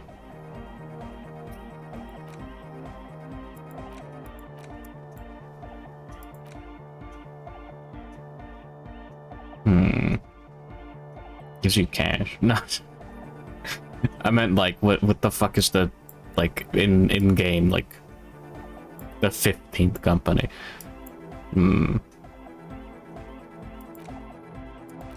Oh yeah. Not wasting that much time. Hi again. So, how are things going? Oh, so you met her? Good, good. He's not as glad as he would like you to think. There's concern in his voice. I did ask Noy to install a measure against more drifters wandering in. It's a temporary fix, just something to contain the situation. I had to do it in an hurry. Not my best work, but it should hold for a while. Not long, like a week maybe? You'd be sure they haven't starved to death. I'm super sure they're alive. I mean, come on. I'm at least 90%, maybe 85% sure they're still alive. Somewhere in the ruinous past that led you here, there was something called exams. You may have learned the term involuntary manslaughter there. Yes, I do. I listen to Channel 8 all the time. I know about crime stuff, and I assure you, officer, this is not what's happening here. I'm at least 80% sure they're alive. I mean, come on. Most people aren't ever that alive in their entire lives. I don't know. What does anything mean, really? Oh, yeah. I knew you'd get it. You're one smart cop. He nods attentively. Sure, man. Tell us what you want to know. Let's do it. I'll be back here tomorrow. We'll be right here, waiting patiently for the news. Yeah.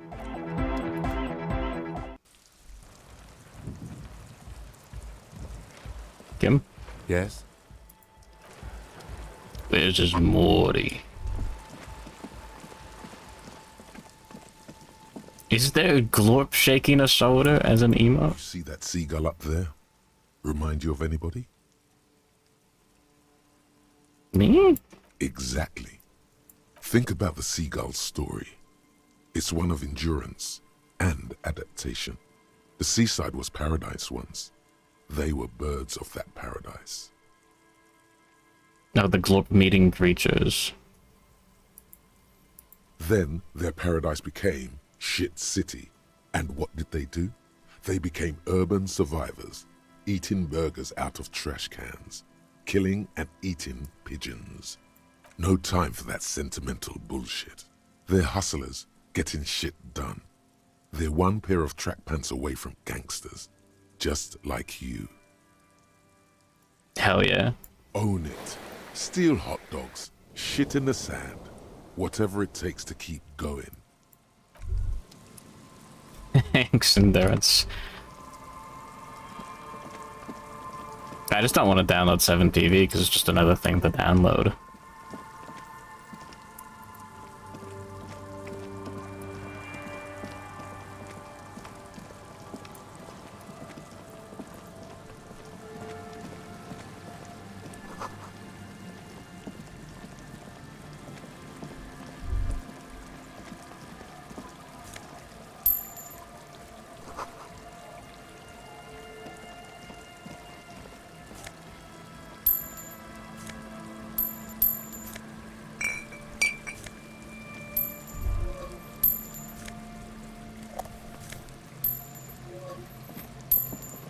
gas.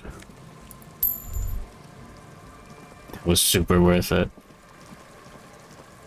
Is their website beef? I mean, think about it. If I download that one, then I'll have to download the next, and then the next. Heavy wooden doors, more than twice your height, stand shut in front of you. The rectangular sea-worn ornamentation appears in stark contrast to the padlock. Realigned into the wood. 7 TV is a little. Yeah. I think it has a bunch of. I think there was beef between 7 TV and. Oh yeah, that's what I have. I think I downloaded it and it didn't work with like. FakeFacy and BTTV. Oh. But yeah. 7 TVs for Zoomers. Okay.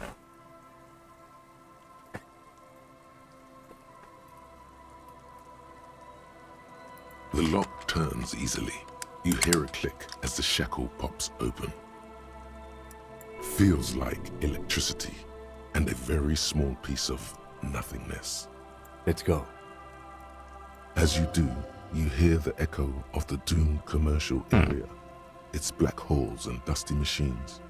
Then the feeling passes.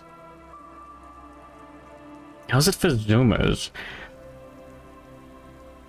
I think FFC? Oh, yeah. I think FFZ and BTTV. I don't think they let you have all lowercase emotes. You have to do like 7TV because yeah, I think it has like all the. I think 7TV also has a bunch of weird default ones. A great whoosh of air rushes into the dark innards of the church, as though rushing to fill a great vacuum. I don't know. All right. Good luck with the work. I see all I do. Yeah. Don't let the boss catch you watching streams. In the heart of the city.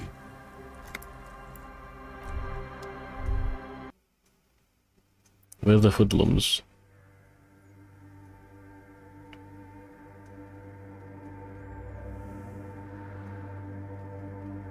Ah, they broke out.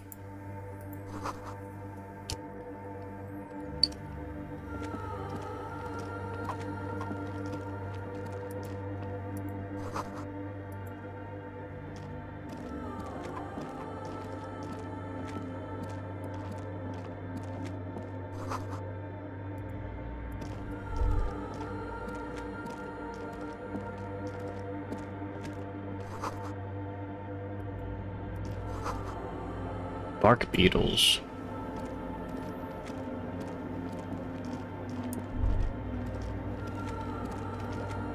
Doesn't know.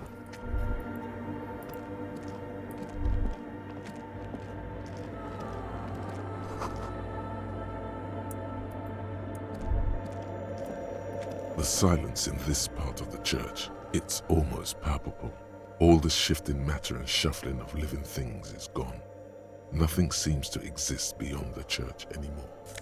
Maybe if you were to stand in just the right spot, even your footsteps would be completely silent.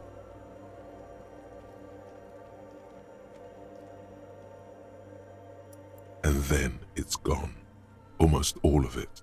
But for the faintest of hums, you can hardly hear your own breathing. Your voice is barely audible. Not a howl, but the softest of whimpers. It's unnerving. You produce a few muffled thumps, after which the silence feels even more total, somehow. The lieutenant points to his ears and shakes his head. Then he leans closer. Can you hear anything? The church just has strange acoustics, some engineering trick. His detached tone conceals how uncomfortable he is. Maybe the church was designed this way to prevent boisterous activity, singing and dancing, on its premises. The lieutenant doesn't reply, but you can sense him tense up next to you. The orderly rows of ceiling panels become barely visible, then disappear completely in the darkness of the tower overhead. Well, cool. I actually fucking did it. Yippee.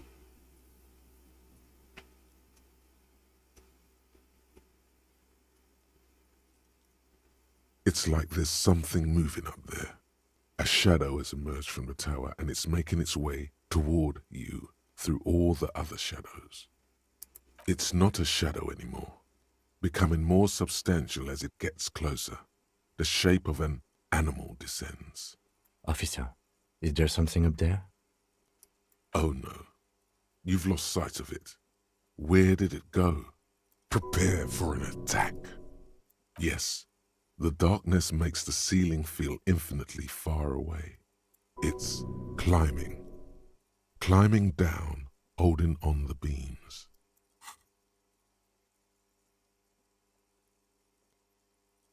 You see something hanging from the rafters, looking straight at you with dark eyes. Maybe it's possible to talk to it.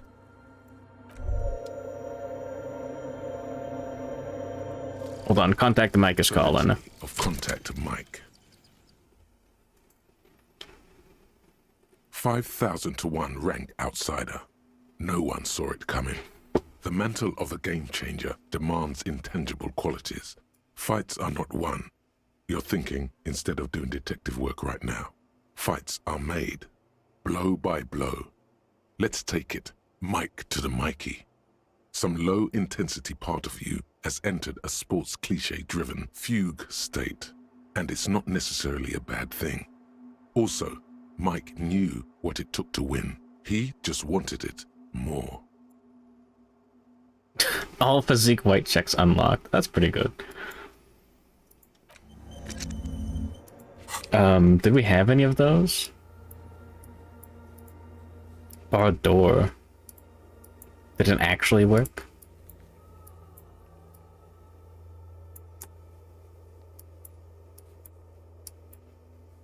You can't just dump that immediately. Okay.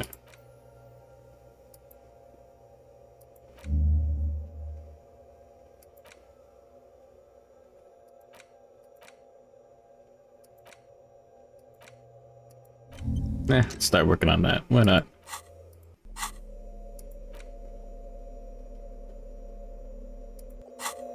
He's going Juice Rivers. Welcome to where the fuck this is. Is that a man? A man made of the same stuff as the carpentry of the building. He is studying you intently. The man leaned forward a little, fixing you with a steady, unreadable gaze, then speaks. Habitual alcohol use has made you into a scared little pussy, Holmes. But don't worry, everything's gonna be alright. You come to the right place. That accent is Villalobos, a peninsula in Mesk and a district in Jamrock. There's a sizable contingent of Villalobos-speaking Mesks in Rivershaw.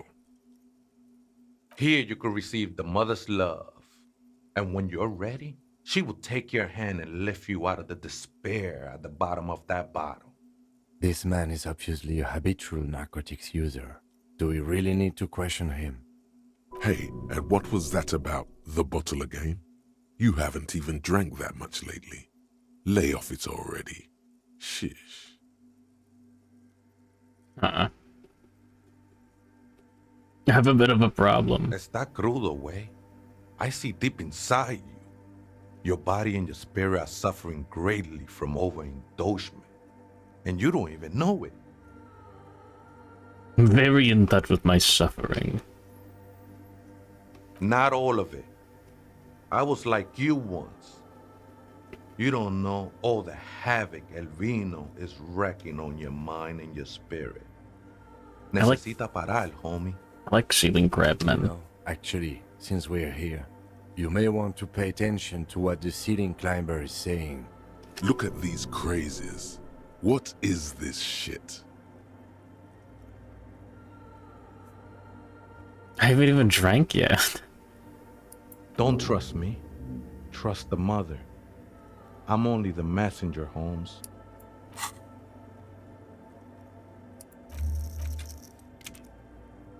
Oof.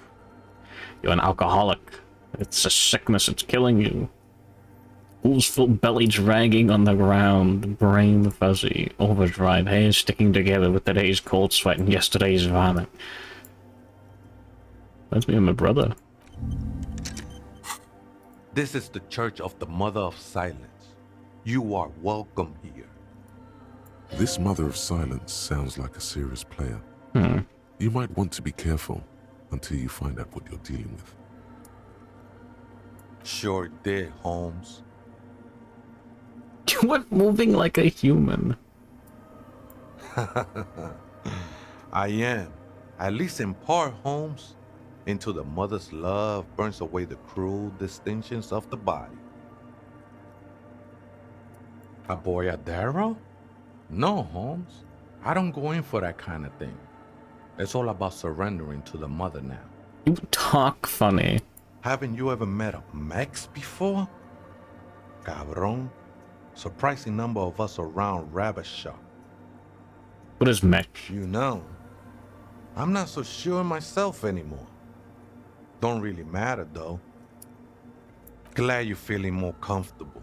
First-timers are always nervous. Oh man, I would love to see that statue. I'm sure I'd be trespassing if the church was in use. But it's not, hombre.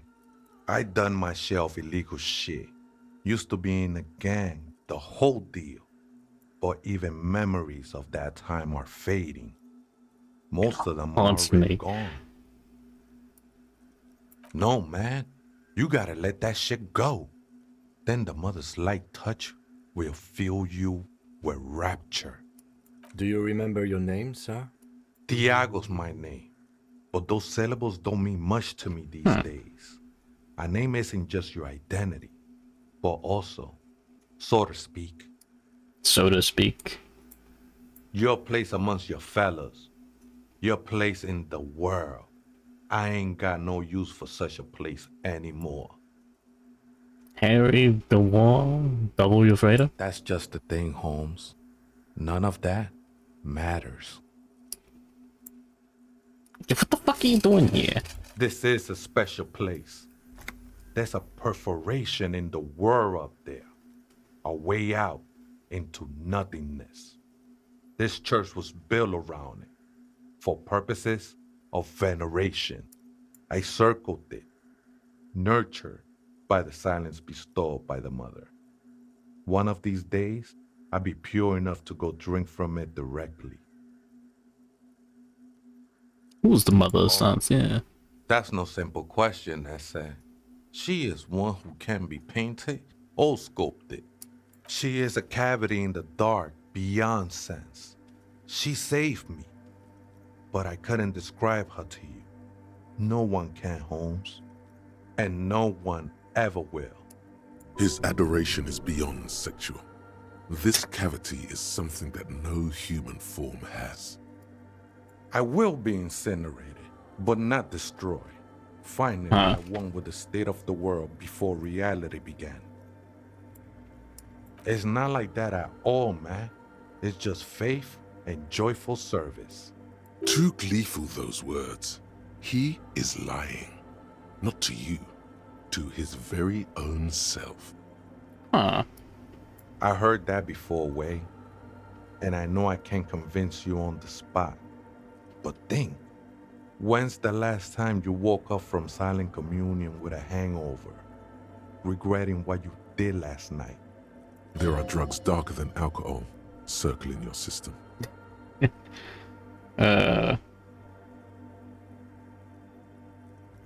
Hungover from love.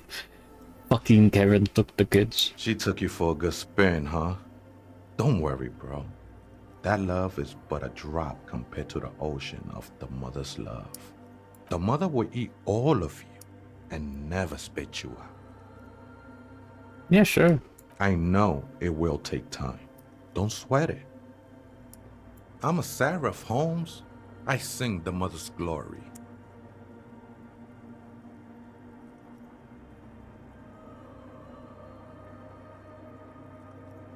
Singing is good. Yes, sure. War-free household.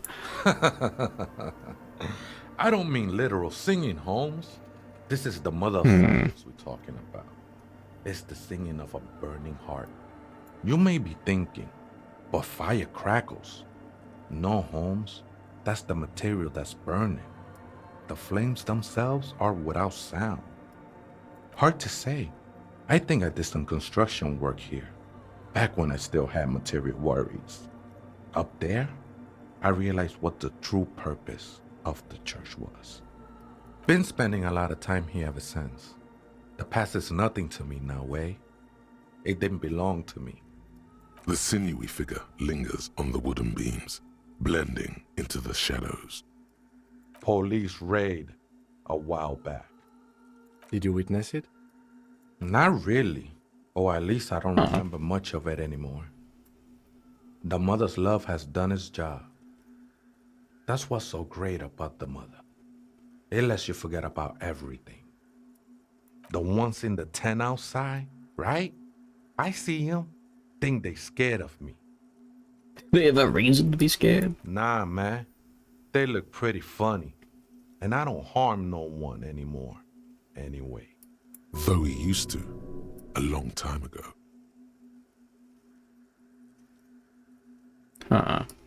Why not? They wouldn't bother me none.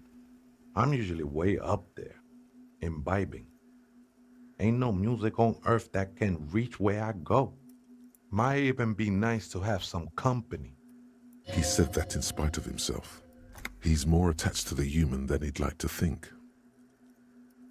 ¿Other spooker?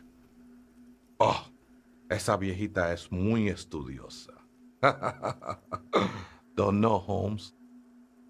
So true. No.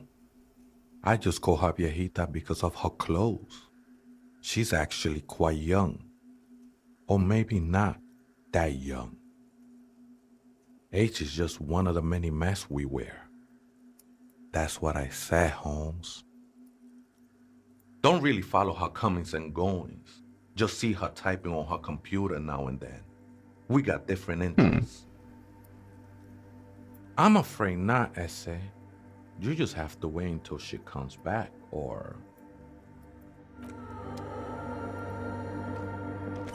Oh yes, it's not the Ravers that set up all the stuff in here.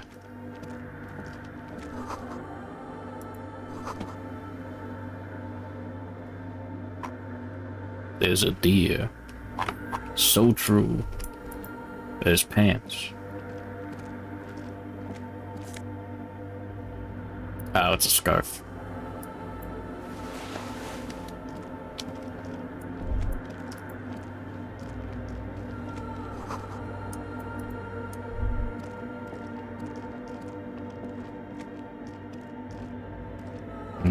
Shoes.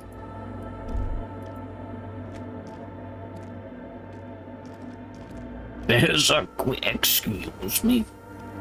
There is?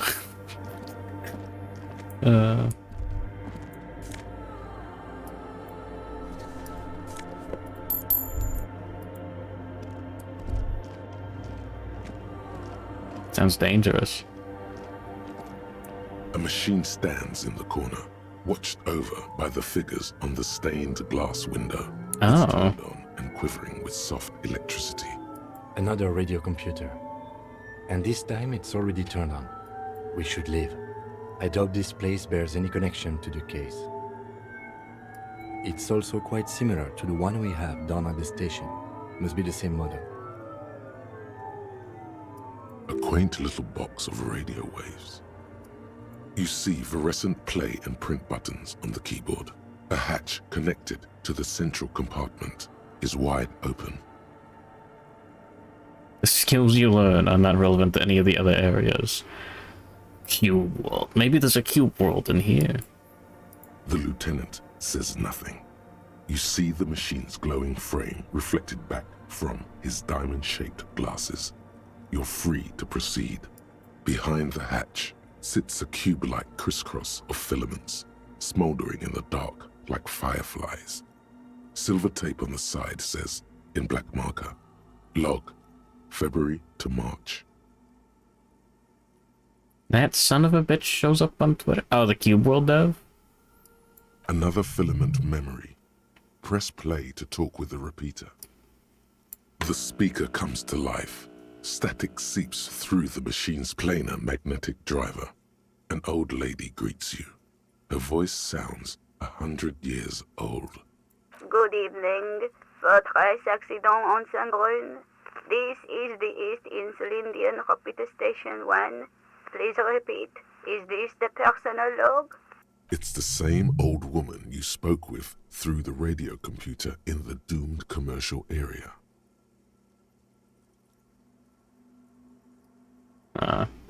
Good. Please repeat the password. Let's look around. There's no use trying to guess the answer. Maybe he knows something. Received. At votre accident. Is there anything else I can do for you today? Sleep well, votre accident. The machine's keyboard is still illuminated, revealing fluorescent play and print buttons.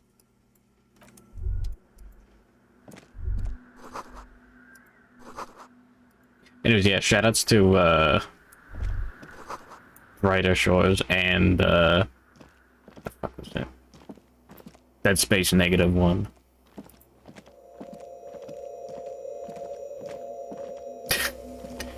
Oh, hey, wait. There's coffee in the back. Oh, wait. I meant the mother's love. Too many times, essay. You need it for something. Surveys are a good way to fish for personal information, especially in the name of public safety. I'm doing the password survey. Don't sweat it, vato. The password is afterlife death.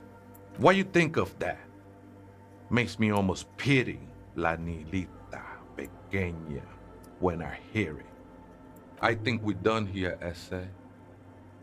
He's gone. That was an interesting conversation. He's caffeinated. However, I'm still not sure how it's relevant to our investigation. I think the bit is there's like a point of like pale or something right in the middle. Like that's what those are pointing towards.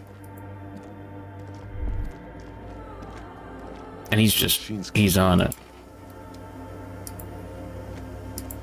Hold on, what was that?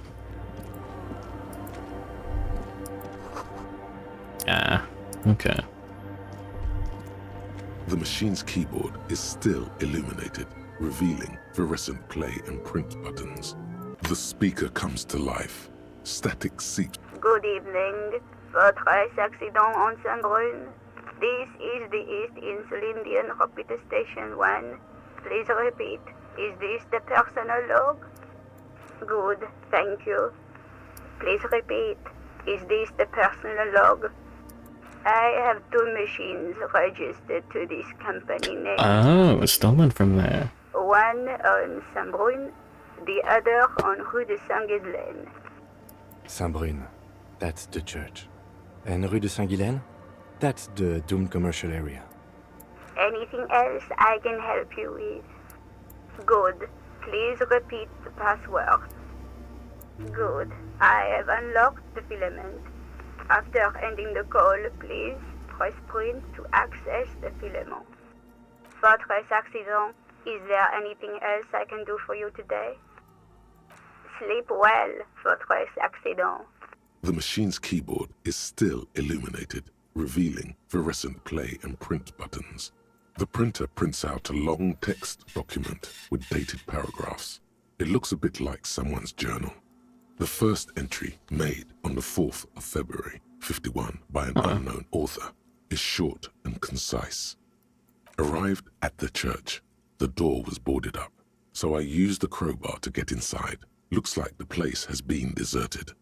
Nothing out of the ordinary, but I'll ask around. Need to figure out how to get the electricity in. The lieutenant leans closer, scouring the printout over your shoulder. Just as you finish reading, he looks up, muttering under his breath. 4th of February. That's over a month ago. Whoever set up those machines has been here for quite a while. Our case No, I don't think so. It must be some local eccentric. 6th of February, 51. Had a little chat with the local fishermen. Said I shouldn't go near that place, that the church was spooky and ridden with narcotics. It's a little spooky, alright. Still haven't figured out the electricity. See? Even one of the spookers themselves says it's unnerving. Thank you, Half-Light. What was that about narcotics? This could prove to be interesting. I doubt that we can find any. It's just idle fishermen's gossip to scare away the kids. Nothing spooky about this place either. It's just abandoned and cold, and in an awful part of town. Then why doth the lieutenant protest against spending time here so often? 7th of February, 51. Finally got the electricity in. Next on the agenda, a new antenna. I'm thinking ESCA series, something advanced. Why would anyone need any of this equipment here?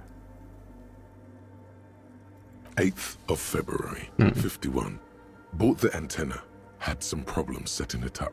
Called Simo for help. Heard the others are back to making art. Drinking somewhere out of town.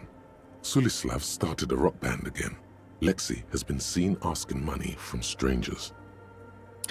Was Simo the name of the lorry driver? At least the artists have their act together. They're qualified labor. They can get work anywhere. Graphic design, ads. The programmers are doing fine too. I mean, they're programmers. The writers, though, they're fucked. Oh. No. I just have to find out what caused that data loss and be done with it. Still don't understand how it managed to wipe out the backup, when the backup wasn't even connected to the front. I know. Oh, no. Everyone thinks it's impossible. They say I must be lying. I'm here to set it right. Seems like something to do with radio computers. Unfortunately, I don't know enough about them to understand what the author is saying. This is from previous employee of the Something about the backup data the being company. destroyed, and how everyone thought it was the author's fault. Let's just keep reading. I think these people worked in the radio computer games business. Yeah. The one we saw in the Doom commercial area. They must be our former co-workers. 12th of February, 51. Bought some food from the grocery store. Apparently, there's a strike going on in the harbor. Definitely not happy to see the Martinez people again. Everything's now set up in the church. Going to start working tomorrow, 8 a.m. I thought this was someone else's diary. Shit. The strike. We are nearing the date of the murder. Keep reading. I'm interested now. I want to know what's that radio anomaly that sent this person here in the first place. 25th of February, 51. I've been sending data up to Lintel for a while now, trying to recreate the data loss, but nothing. Didn't even feel like logging in, the disappointment. But I did discover a curious audio-spatial anomaly at the back of the church. I've named it the Swallow. It swallows sound. Need to get some mics. Is she talking about? 28th of February, 51. Yes, the first recordings confirm that the Swallow is real and I'm not just losing my mind. It's a pillar of silence with a diameter of approximately 3 meters. Seems like the higher I go, the less I record. This might be a coincidence, or it could be connected to the data loss that led me here. The pillar of silence. She is talking about the silence. Is she suggesting it's more than just an architectural quirk? The lieutenant doesn't answer. He follows your gaze, studying the basins. The water shines in them. No ripples. March 51. Some kind of young disco men have appeared next to the church. I've been trying to record the silence to find the epicenter, but now it turns out I've also been capturing the future of dance music, one neo-disco song over and over again. Fortunately, the song is so monotonous, I was able to devise an algorithm to factor it out. The other day, one of the disco men came in. Before I could even say hello, she got scared and left, Good. I don't want anyone distracting me from my work. The girl on the ice? Sounds like her, yes. March 51. I got a call from the repeater station.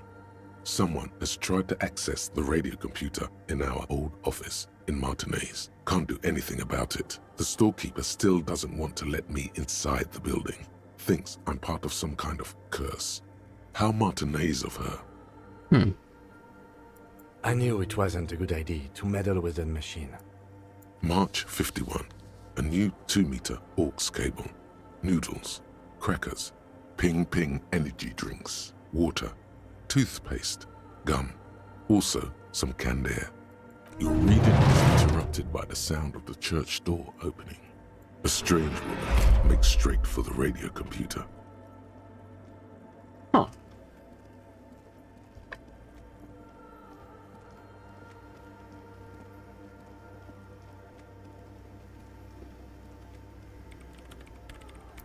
Breaking into my radio computer, I see. I do apologize for the intrusion, madame. We are with the RCM, you see. Well, you won't find any music venue organizers here.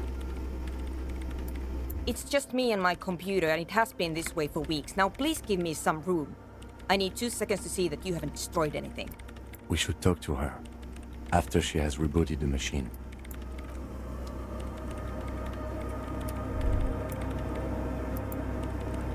Huh. What is it? Down, Papado, down.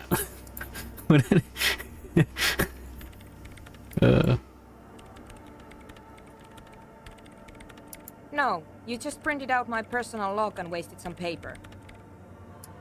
Yes. Or no.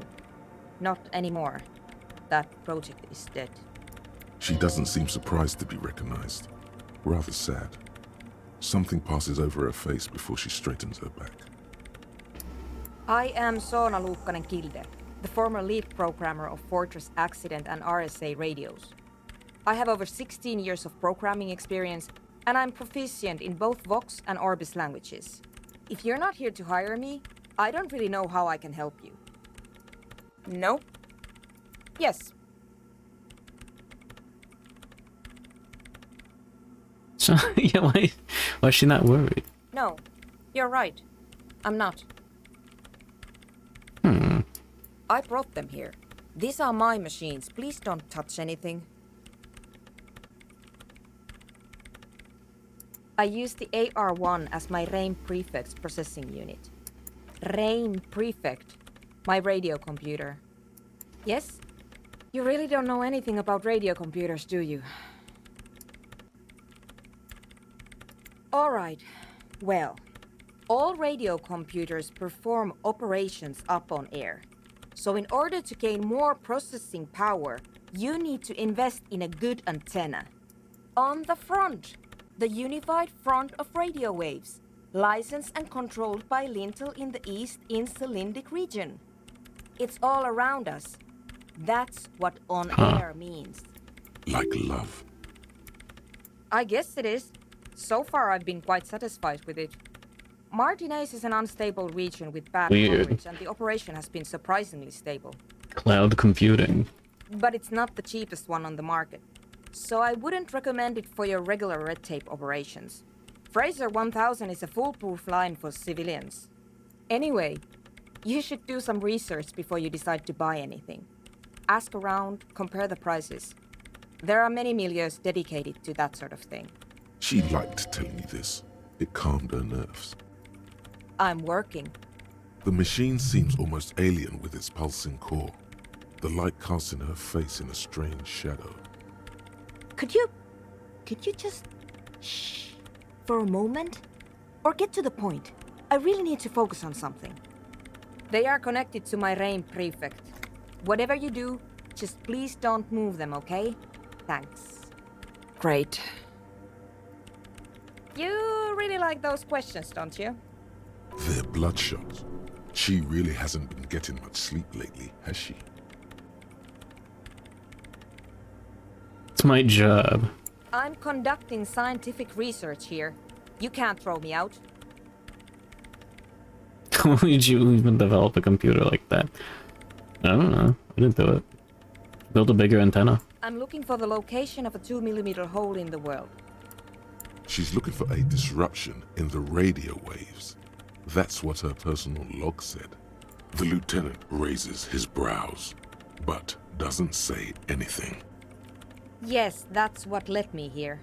But I suspect it might be something a bit more complicated than that. Exactly. What does it mean? Up to now, it has been impossible to say what it is because it's impossible to measure nothing. What do you think it is? What qualities does nothing have? How do you measure something that does not exist? That's a little above your pay grade at the moment.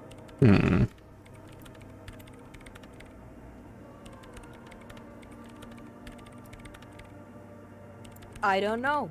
Are we? That's what I'm trying to figure out here. But how do I figure it out? Huh. You measure it by its surroundings, by that which does exist, which is what I've been trying to do. I've tried using hydro transducers to record the silence, to find out where it begins. But honestly, it's not progressing very well. Somewhere underneath those roof beams, I assume.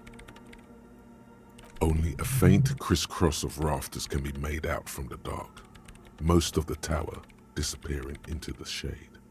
Strange things may flourish in the dark.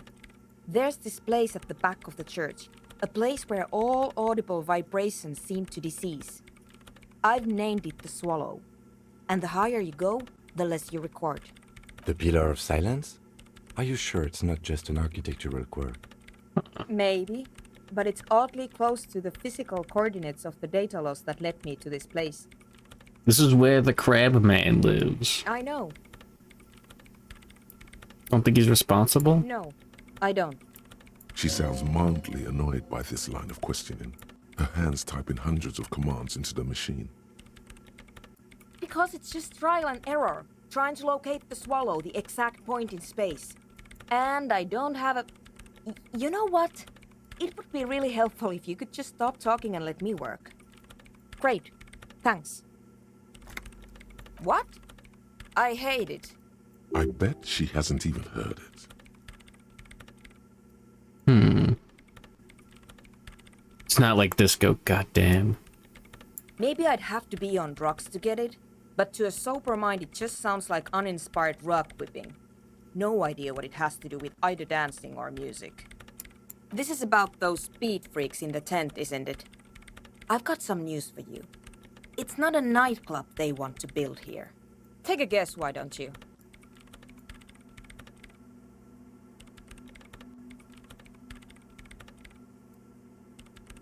Still convinced.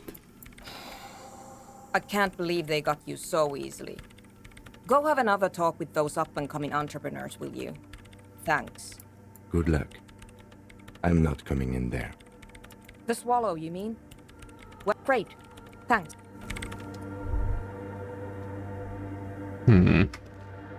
In white, silver, and apricot faience, the young mother of humanism stands above you. He's from /no music. Fuck off. She is impossibly tall, oval-faced and sad, a dark and radiant majesty. This is her innocence, Dolores Day.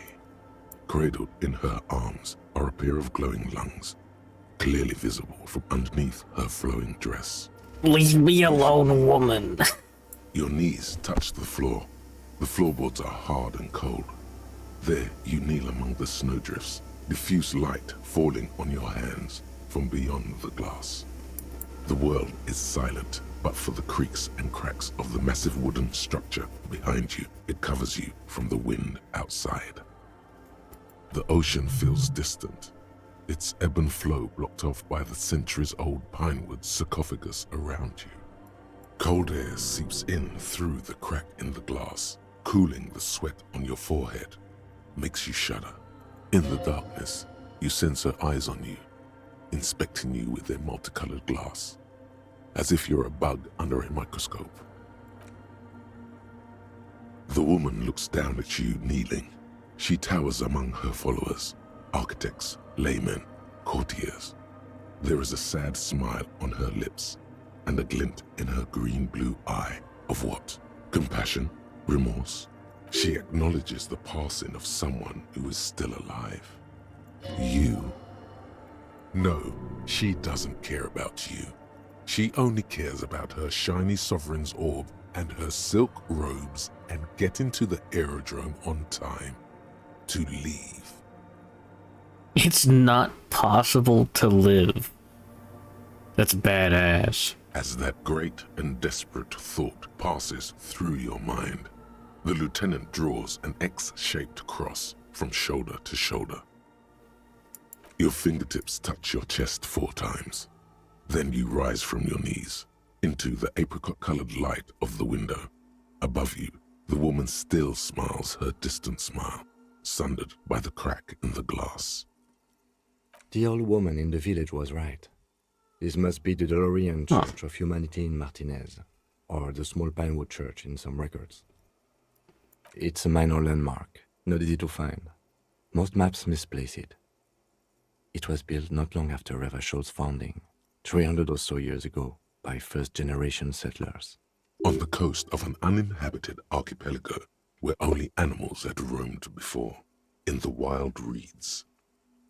There used to be 7 stave churches on the coast. Les Sept Sœurs, they call them, the 7 sisters. Only one remains. The rest were burnt in the revolution or used for building materials. We should be respectful here, although the building appears to be deserted. I do not believe we'll find anything connected to the lynching here. Something else, perhaps? Respectful? Is the lieutenant a follower of DeLoreanism? A pang of guilt? The lieutenant is leaving something out. Oh. I have a theory, yes. There was a police raid a while back. I heard the place was shot to pieces. The old woman in the village was being tactful with us when she didn't mention it. She has more respect for the RCM than many around here. Well, your station was involved, I hear, although I can't be sure. 3 precincts were involved in the raid, and people say Precinct 41 was one of them. I am pretty sure it was a clandestine operation. I don't know anything more about it, why it was conducted, or who participated. I try not to pry into extra-district matters. Good luck. You will not get information on a confidential operation from your station secretary just by calling. If you really don't remember, it might be better to keep this one forgotten. It happened a while ago. It's unimportant to our business in Martinez now. Yes, we all are. Her name, body, and rule are synonymous with humanism. The laws we enforce are DeLorean in origin. She looks like a leaver. It looks like she'd take the kids in the divorce. She looks like she'd take the family dog and get it put down. Just to spite you. The woman looks by in silence, smiling enigmatically. It's not spiritual, it's constitutional. The DeLorean system does not demand faith, only accordance. Despite the damage you've done to yourself, the title appears lodged in your hippocampus. This is Her Innocence Dolores Day. The innocence of humanism, internationalism, and the welfare state. Perhaps the most famous human being ever to have lived. No amount of Commodore Red can wipe her sad smile from your brain thing. It has survived the deluge and haunts you still, and will haunt you forever as it haunts all men. The highest category of historic individual, an embodiment of the world spirit. More, an innocence is elected to office by the founding party, a precedent that has taken place a mere 6 times in the entirety of history. The legal system of the Real Belt is built to accommodate an authentic rule should it coincide with our time. An innocence is infallible. The decisions made by one are not decisions. They are inevitabilities. What would have happened anyway? Only accelerated, packed into decades instead of centuries. And innocence is a continuous, compressed event, a sacred human being. It is an honor and a glory to live when one is in office. Huh. No, we are alone. 300 years ago, in the wake of the discovery of this Isola, the Insulindian, by explorers from the continent of Muindi, she is, among other things, the innocence of inter-isolary travel and the connected world. Many things, you know she was a woman of the court, the wife of an influential Marchese, and eventually the principal advisor to Irene La Navigateur, Queen of Suresnes, modern-day Sir La Clé, also that she was gorgeous beyond beauty, draped in ancient sadness. Are you sure you want to remember this bit of historic trivia? Standing under a long, slender form like this, dwarfed, the past. It's a silo of sadness, fermenting. You should keep away. No, you must know. Terribly, women of the court were expected to play both contract bridge and chess sufficiently well to prove an interesting challenge to a man. A simple grasp in matters of philosophy, theology, and science was encouraged. She was, by all means, a kept woman. She made the most of her position in the antediluvian court, a court visited by the most prominent thinkers and artists of the day. In secret, she was becoming the era's preeminent philosopher of the state. A scalpel, a piercing gaze. She was an almost preternaturally magnetic and intelligent individual. To her contemporaries, she appeared out of time, a messenger from the future of the species. We all fell in love with her, head over heels. Even before she was declared an innocence, her influence was tremendous. It was on her advice that Irene La Navigateur sponsored a number of voyages into the Pale. A costly, often tragic endeavor, ultimately vindicated by the discovery of the new world, the piece of reality you're standing on. She was crowned 2 years after the first expedition returned, setting in motion what is widely considered the greatest era in history. The Delorean era. Wow. Wow indeed. When her innocence was declared, and the queen she had advised for years fell on her knees before her, she was so overcome with emotion that her lungs started glowing in her chest. Huh?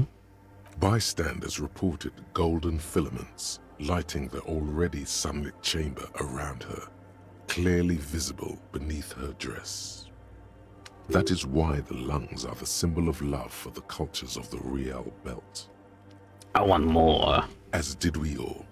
The lands of the Mesk and the Occident, and even far away Supramuindi, altogether 21 of the 40 Mundial nations of the time, immediately accepted Innocentic rule, even before her crowning.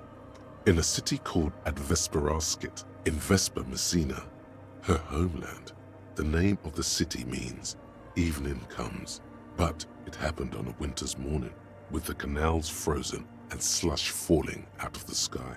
She was dressed in a white and pearl dress on an emptied-out plaza with the crowd far away. Already, her Theriers, the secret servicemen of the Innocents, were worried about an assassination attempt. Doesn't hurt me. Okay, hold on. Oh yes, she looked like humanity's young mother, a perfect mother, insultingly beautiful. It was as if her face and shoulders and hands were covered in a soft down of underfeathers. You know this well, very well. Come on, ex-wife. Midwinter snow was beating the cobblestones around her. A small attaché of officials stood by as her Theriers placed a white gold wreath on her head. The crowning was mostly witnessed by secret servicemen. One of the men in this secret service killed her 22 years later. A young man who had come to suspect that Dolores Day was not entirely human, but something else. Something that had walked in our midst, watching us stumble for hundreds, if not thousands of years, until it decided to interfere. interfere in the course of our history. We were supposed to come up with this ourselves. The man was reported to have screamed at the innocents. Writers love Hegel. Yeah, everybody loves Caesar. Little Caesar from Fallout in Vegas. Dolores Day was shot in the chest with a fowling piece 8 times. The man, thought to be insane, said he once touched her and her body had been unnaturally warm, like a furnace, and that sometimes, while on duty, he observed her forgetting to breathe for over 10 minutes.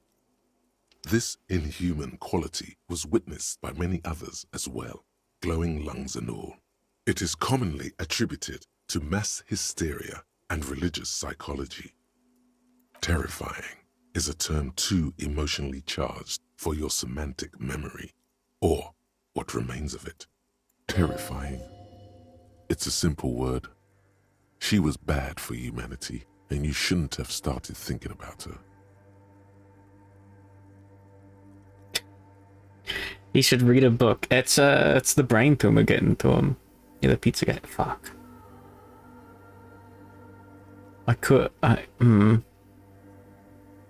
Could just, it's not even 3 a.m. yet.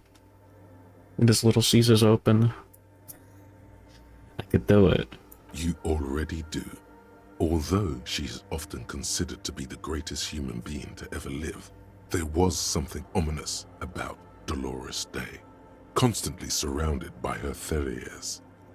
11 a.m. That's 8 hours from now. She was the most socially secluded and least self-aware of all the innocences. Some modern thinkers would consider her a war criminal for the campaigns she waged against the Mesk state. And then there were the resettlement programs.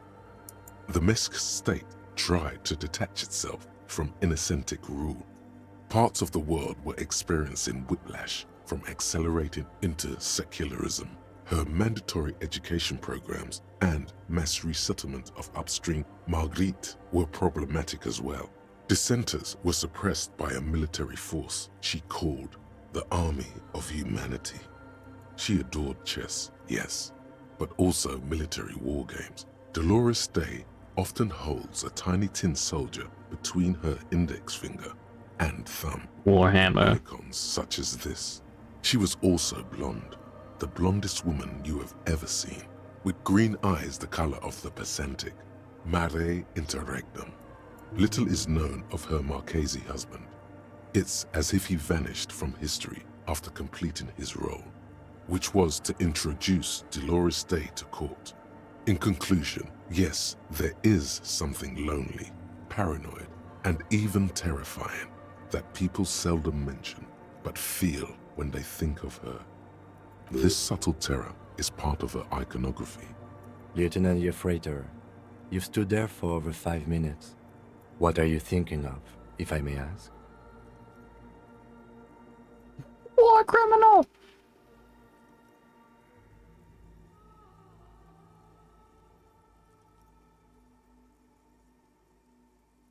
Huh. He's somehow connected to the case. Okay. This church, the coast in general, we shouldn't linger here. This isn't a good place to get lost in. We should conclude our business and move on. Alright, visual calculus.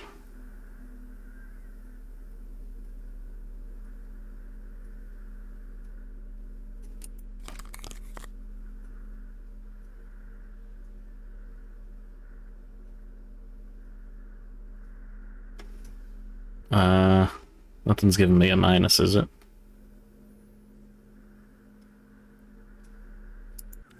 I'm like snore criminal. The mother of humanism stands above you, a precious and complex wax painting on a single pane of glass. A crack runs across the length of her body, her face oval and sad. The shards glimmer in the dark. You see little pearls of light on the edges of the crack that splits the female figure. Something was written there. Remains of broken letters. Oh, it tells you what's the... Ah, fuck. What it said, you do not know. It makes a lot of sense. Hmm.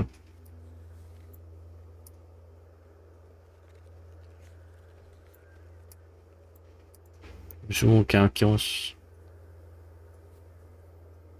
Hmm. I have another one of those.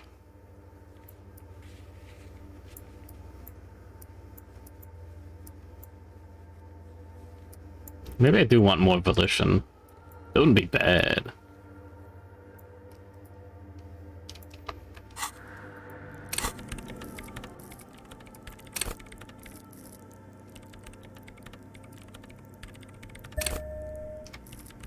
Yeah, sure.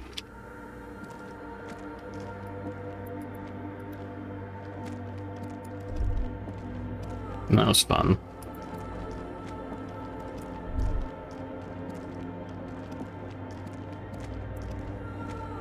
I gotta put on my cool outfit.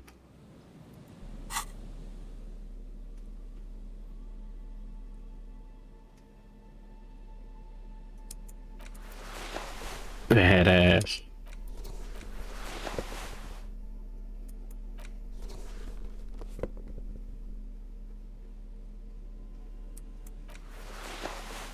Who needs composure?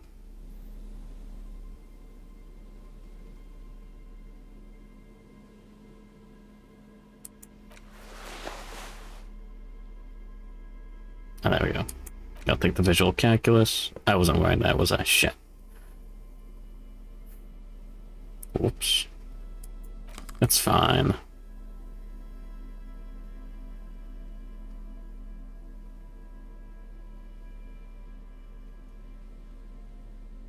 I think this is decent.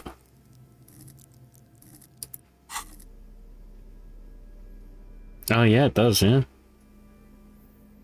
Tells you a total stat too. Mm.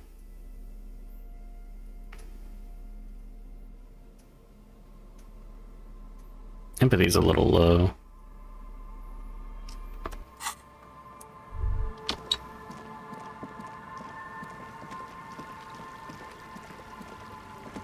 Bother with those guys later.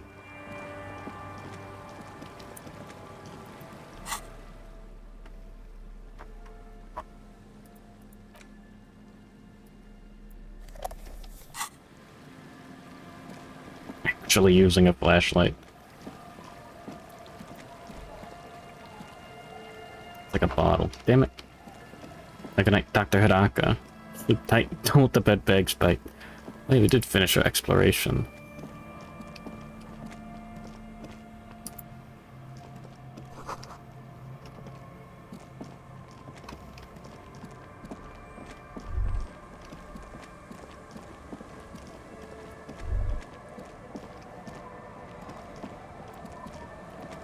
One in the morning. Damn. Hi, the sea's gonna calm down soon. I can feel it. I don't want to do that. Harry does not need a drink.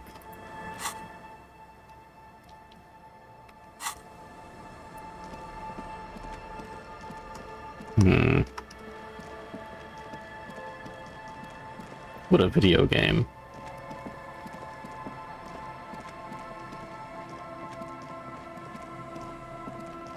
So good. Have I felt things? Yeah, I'm feeling the whole, like, man, I wish there was more of this video game. What a shame.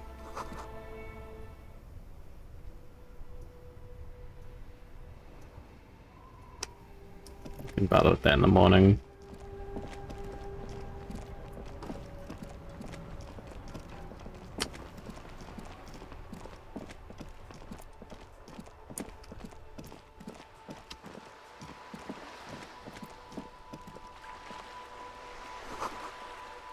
Ah, high enough perception, you can keep that.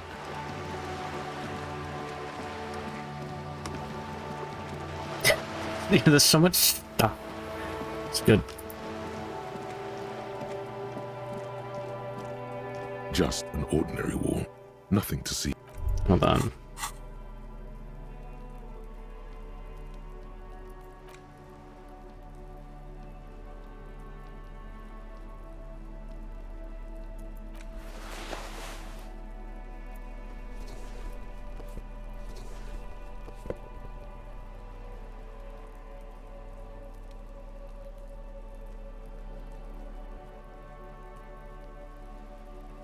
That's it. What on your thinking, Shay? Wall. Nothing to see here. Because you see it, finally. This wall is sublime. Look at it. The shadows, the colors. All the other walls on all the other houses must make a pilgrimage in adoration of this, the uncontested pinnacle of wallcraft, color peeled from the very face of God. O Wallfather. Huh? He sounds tired of it all. You already have the heavy fuel oil to use as paint. It's red. And Cindy the Skull has a paintbrush. This is on.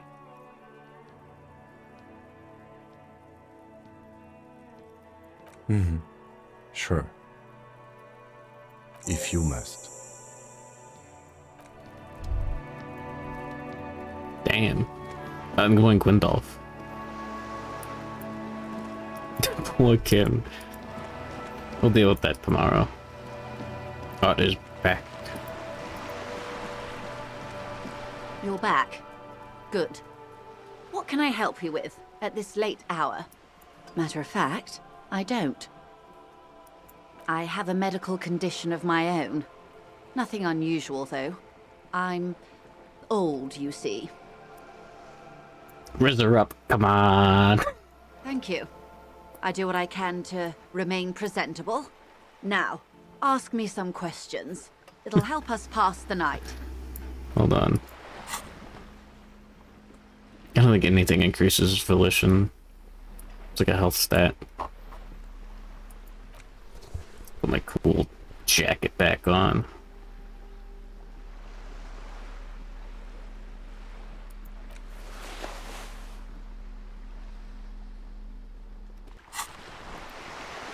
You're back. Good. What can I help you with? More lessons in basic reality? My favorite part of the day. Go ahead, ask me anything. Wait, hold on. What was I?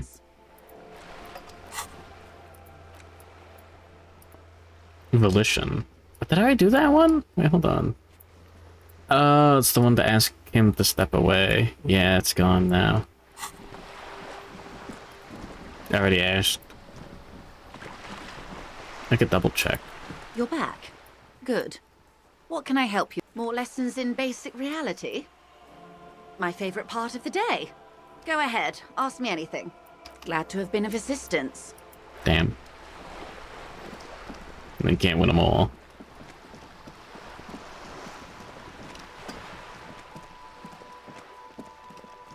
Why am I so afraid? I already read that before,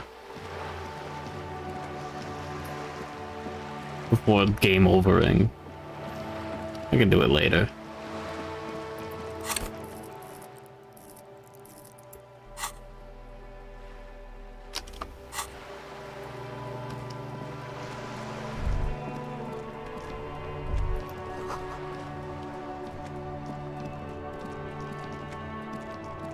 Oh.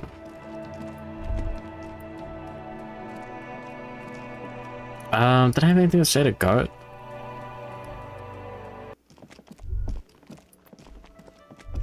The theme on that pinball machine is a standard royalist theme, used on everything from pinball cabinets to full-flavor cigarettes. Good morning, NOK guys 0. Clinging to a picture book version of the past century, waiting for the king to come back and cast out all the profiteers and homosexuals. Basically, imagine a yellow plastic crown with a liquor brand emblazoned on it. Huh. That sounds badass. It comes free with a six-pack of Vermilion Roy d'Or. The words Roy d'Or are stamped into the crown's plastic. The sentiment is called anti-centennial nostalgia, meaning for a time before the turn of the century. It's common even now, after 50 years.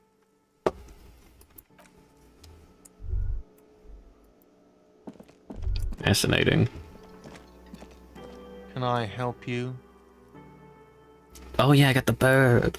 What is this thing? What, the interior decorating kind? You know, I'm sorry. This is actually a nice bird. A competent piece of taxidermy. Hey! I can fix it to the plaque and have a new bird in the establishment, I guess. So, I don't know. Thank you. I'm gonna go with thank you. This was mostly about the fucking cardio. Massive cardio. You'll live till 90, or you get a heart attack from running. I feel good about our work here today. It's all about the little things, like bringing people random stuffed animals. Thanks, Kim. Oh, I'm going to bed.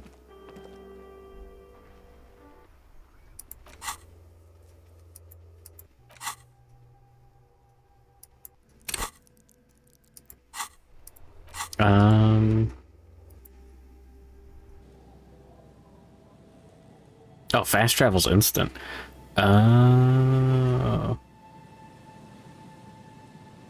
Stole a stuffed bird from a single mother and 3 small children. Yeah, I wanted to talk to her about it and like, hey, I got a bird. Like, your daughter just let me have it. Do you need me to like pay you back?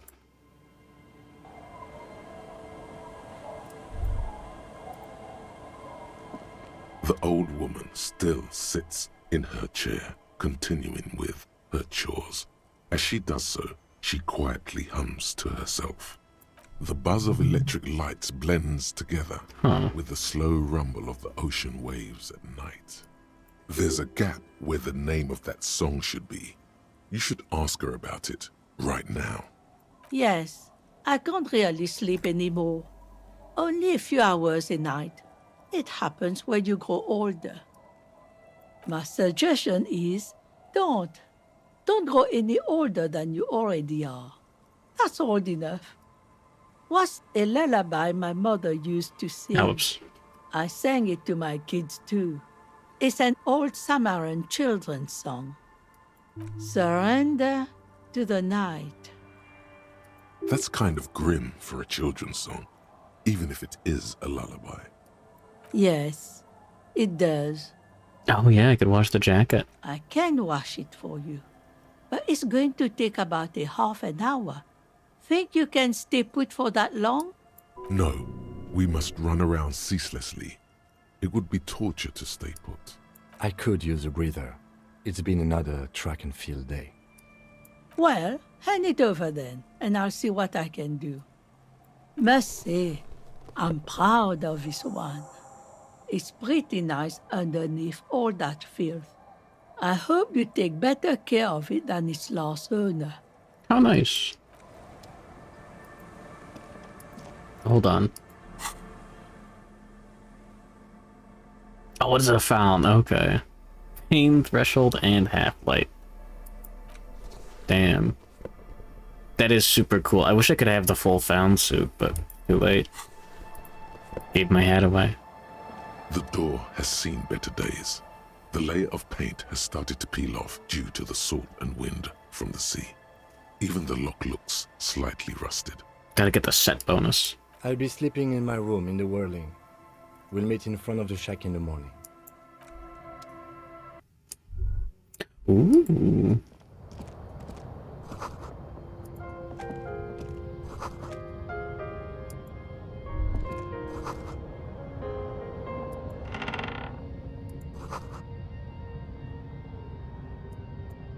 A brisk coastal wind still howls against the window of the shack.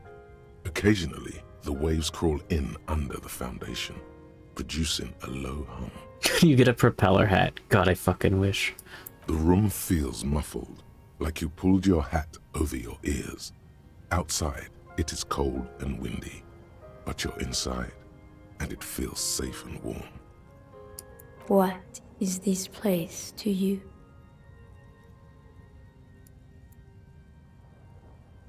Wonder where the old one went. Westward, across the canal, towers the whirling in rags. Door number 1 on the second floor is locked. Behind it lies a trashed room. 1 floor below, behind a counter, stands an irritable man. In a small shack in the fishing village, A Baroque heater hums quietly, emanating a sense of comforting warmth. A wash basin lies on the table, the water inside reflecting the somber face of the world. Is what a bug. The stream just like freeze for you. Far away, on the corner of Perdition and Main, a nondescript building, obscured in a haze. It's vacant and lost, just like its tenant. Oh, it must be, yeah, because I got, I could see how this works, how that would happen.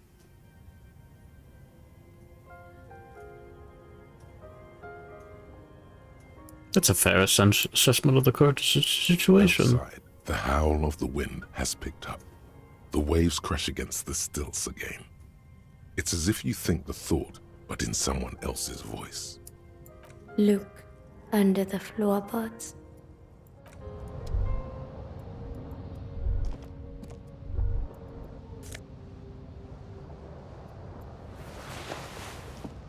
An old mirror hangs on the wall. You see the reflection of your face in it, such as it is, without the expression. It's just hairy. Interesting. Very disco.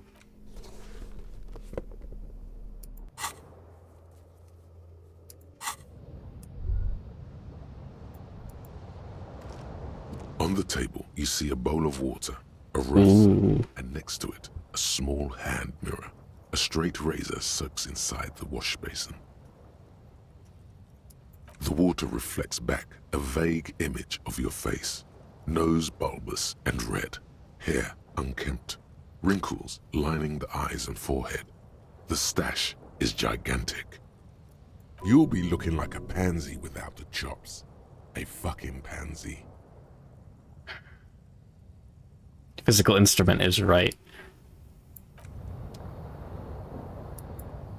It's so tempting to try. It's comforting, if a bit run down. Still, you've earned a rest.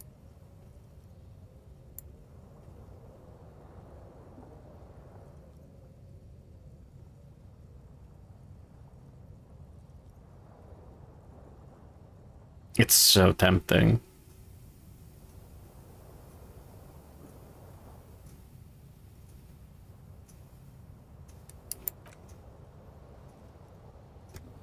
Across I know it looks bad, I've seen it. The hums its soft lullaby. The mattress feels soft and sheets warm. It only takes you moments for the world to fall away. Music. Badass. Thoughts, baby. A million little lights in the dark. You're one fine instrument, brother. All those faces and all those names. All that laughter and screaming and scheming around. Every corner and every street. Recorded in you forever on ferrite. On and on it goes for untold hours. At the disco where you first asked her to dance. Rising. Ex-wife. Rising. Above the dark curvature. The great wingspan of sleep. Studded with stars. Behold, there are millions of them down there. The first time. The last time. The smoke in her mouth. The plotted flowers. The faces turning, changing. It's the world, Harry boy. And you're made of it. Every day you're out there, you make more of yourself from it.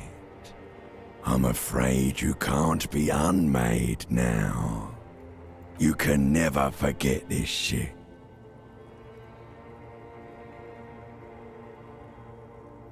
It's beautiful. Beautiful. It's stuck on loop, whirling, spitting out words and images.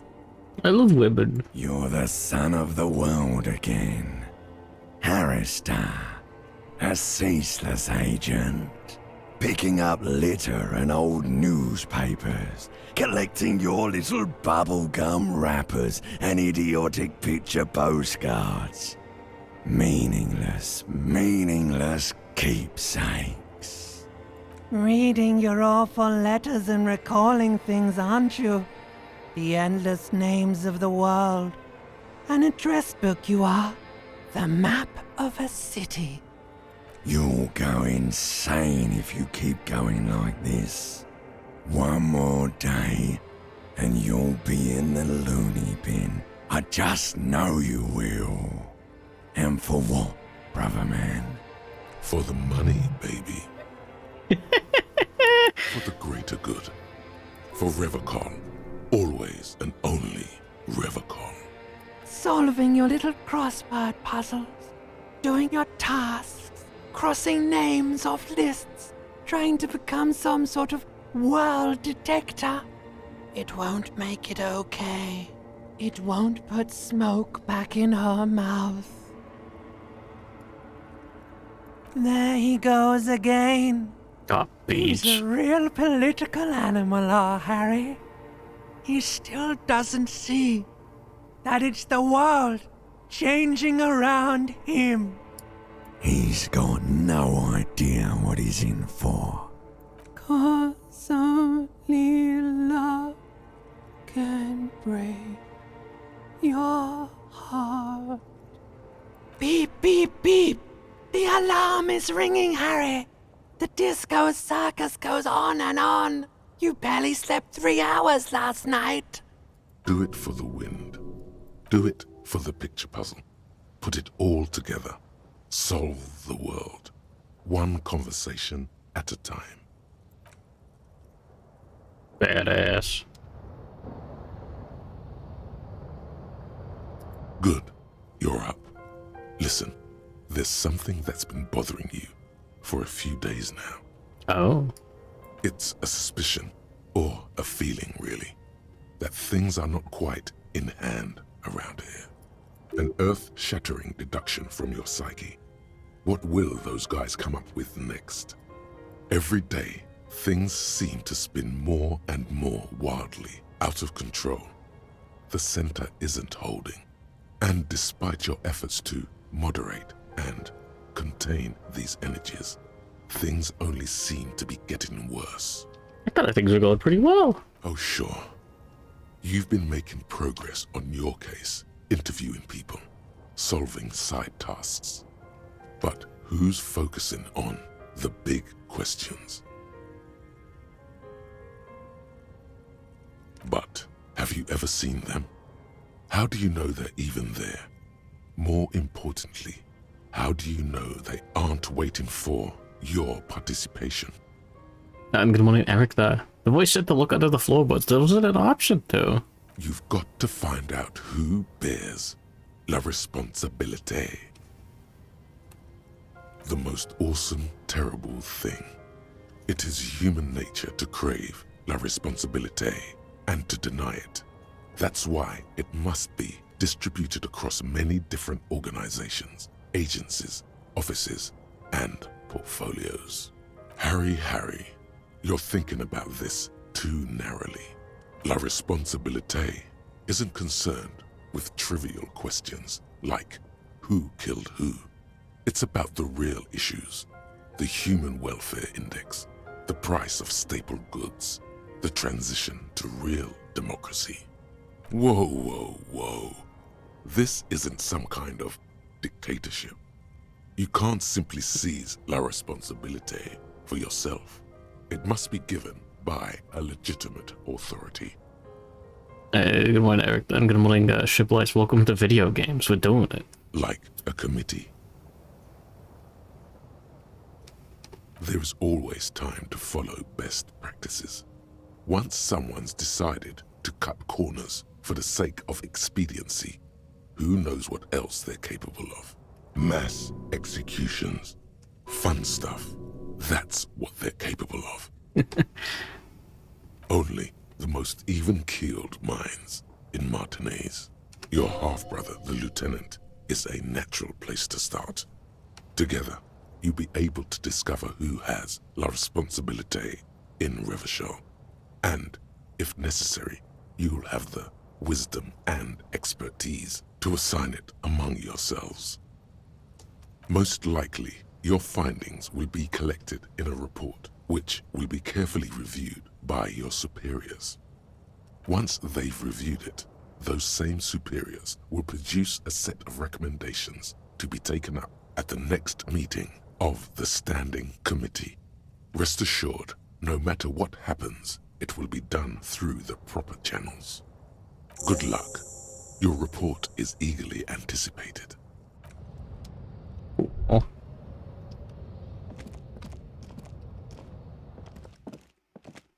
Those are the floorboards and the whirling in rags?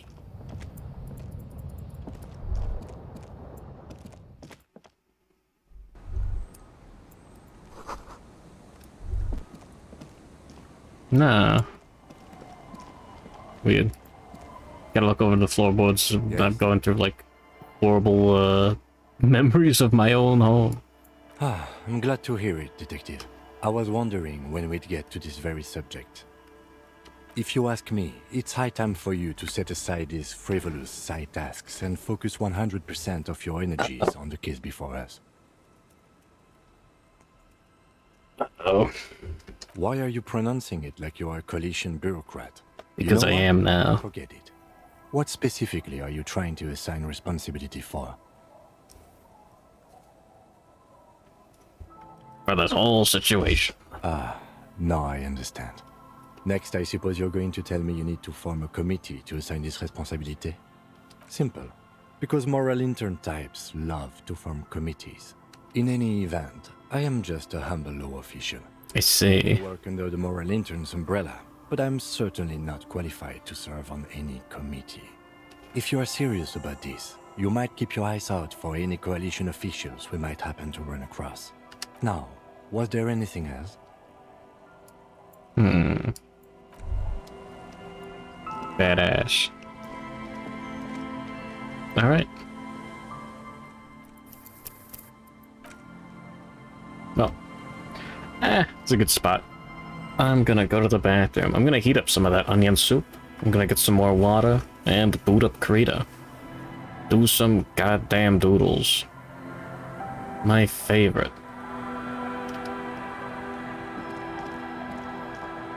Soup. The onion soup is like strong. Wow, Kim, how romantic. I can't even think of anything funny to say that's not just gay sex. Alright, I'll be right back.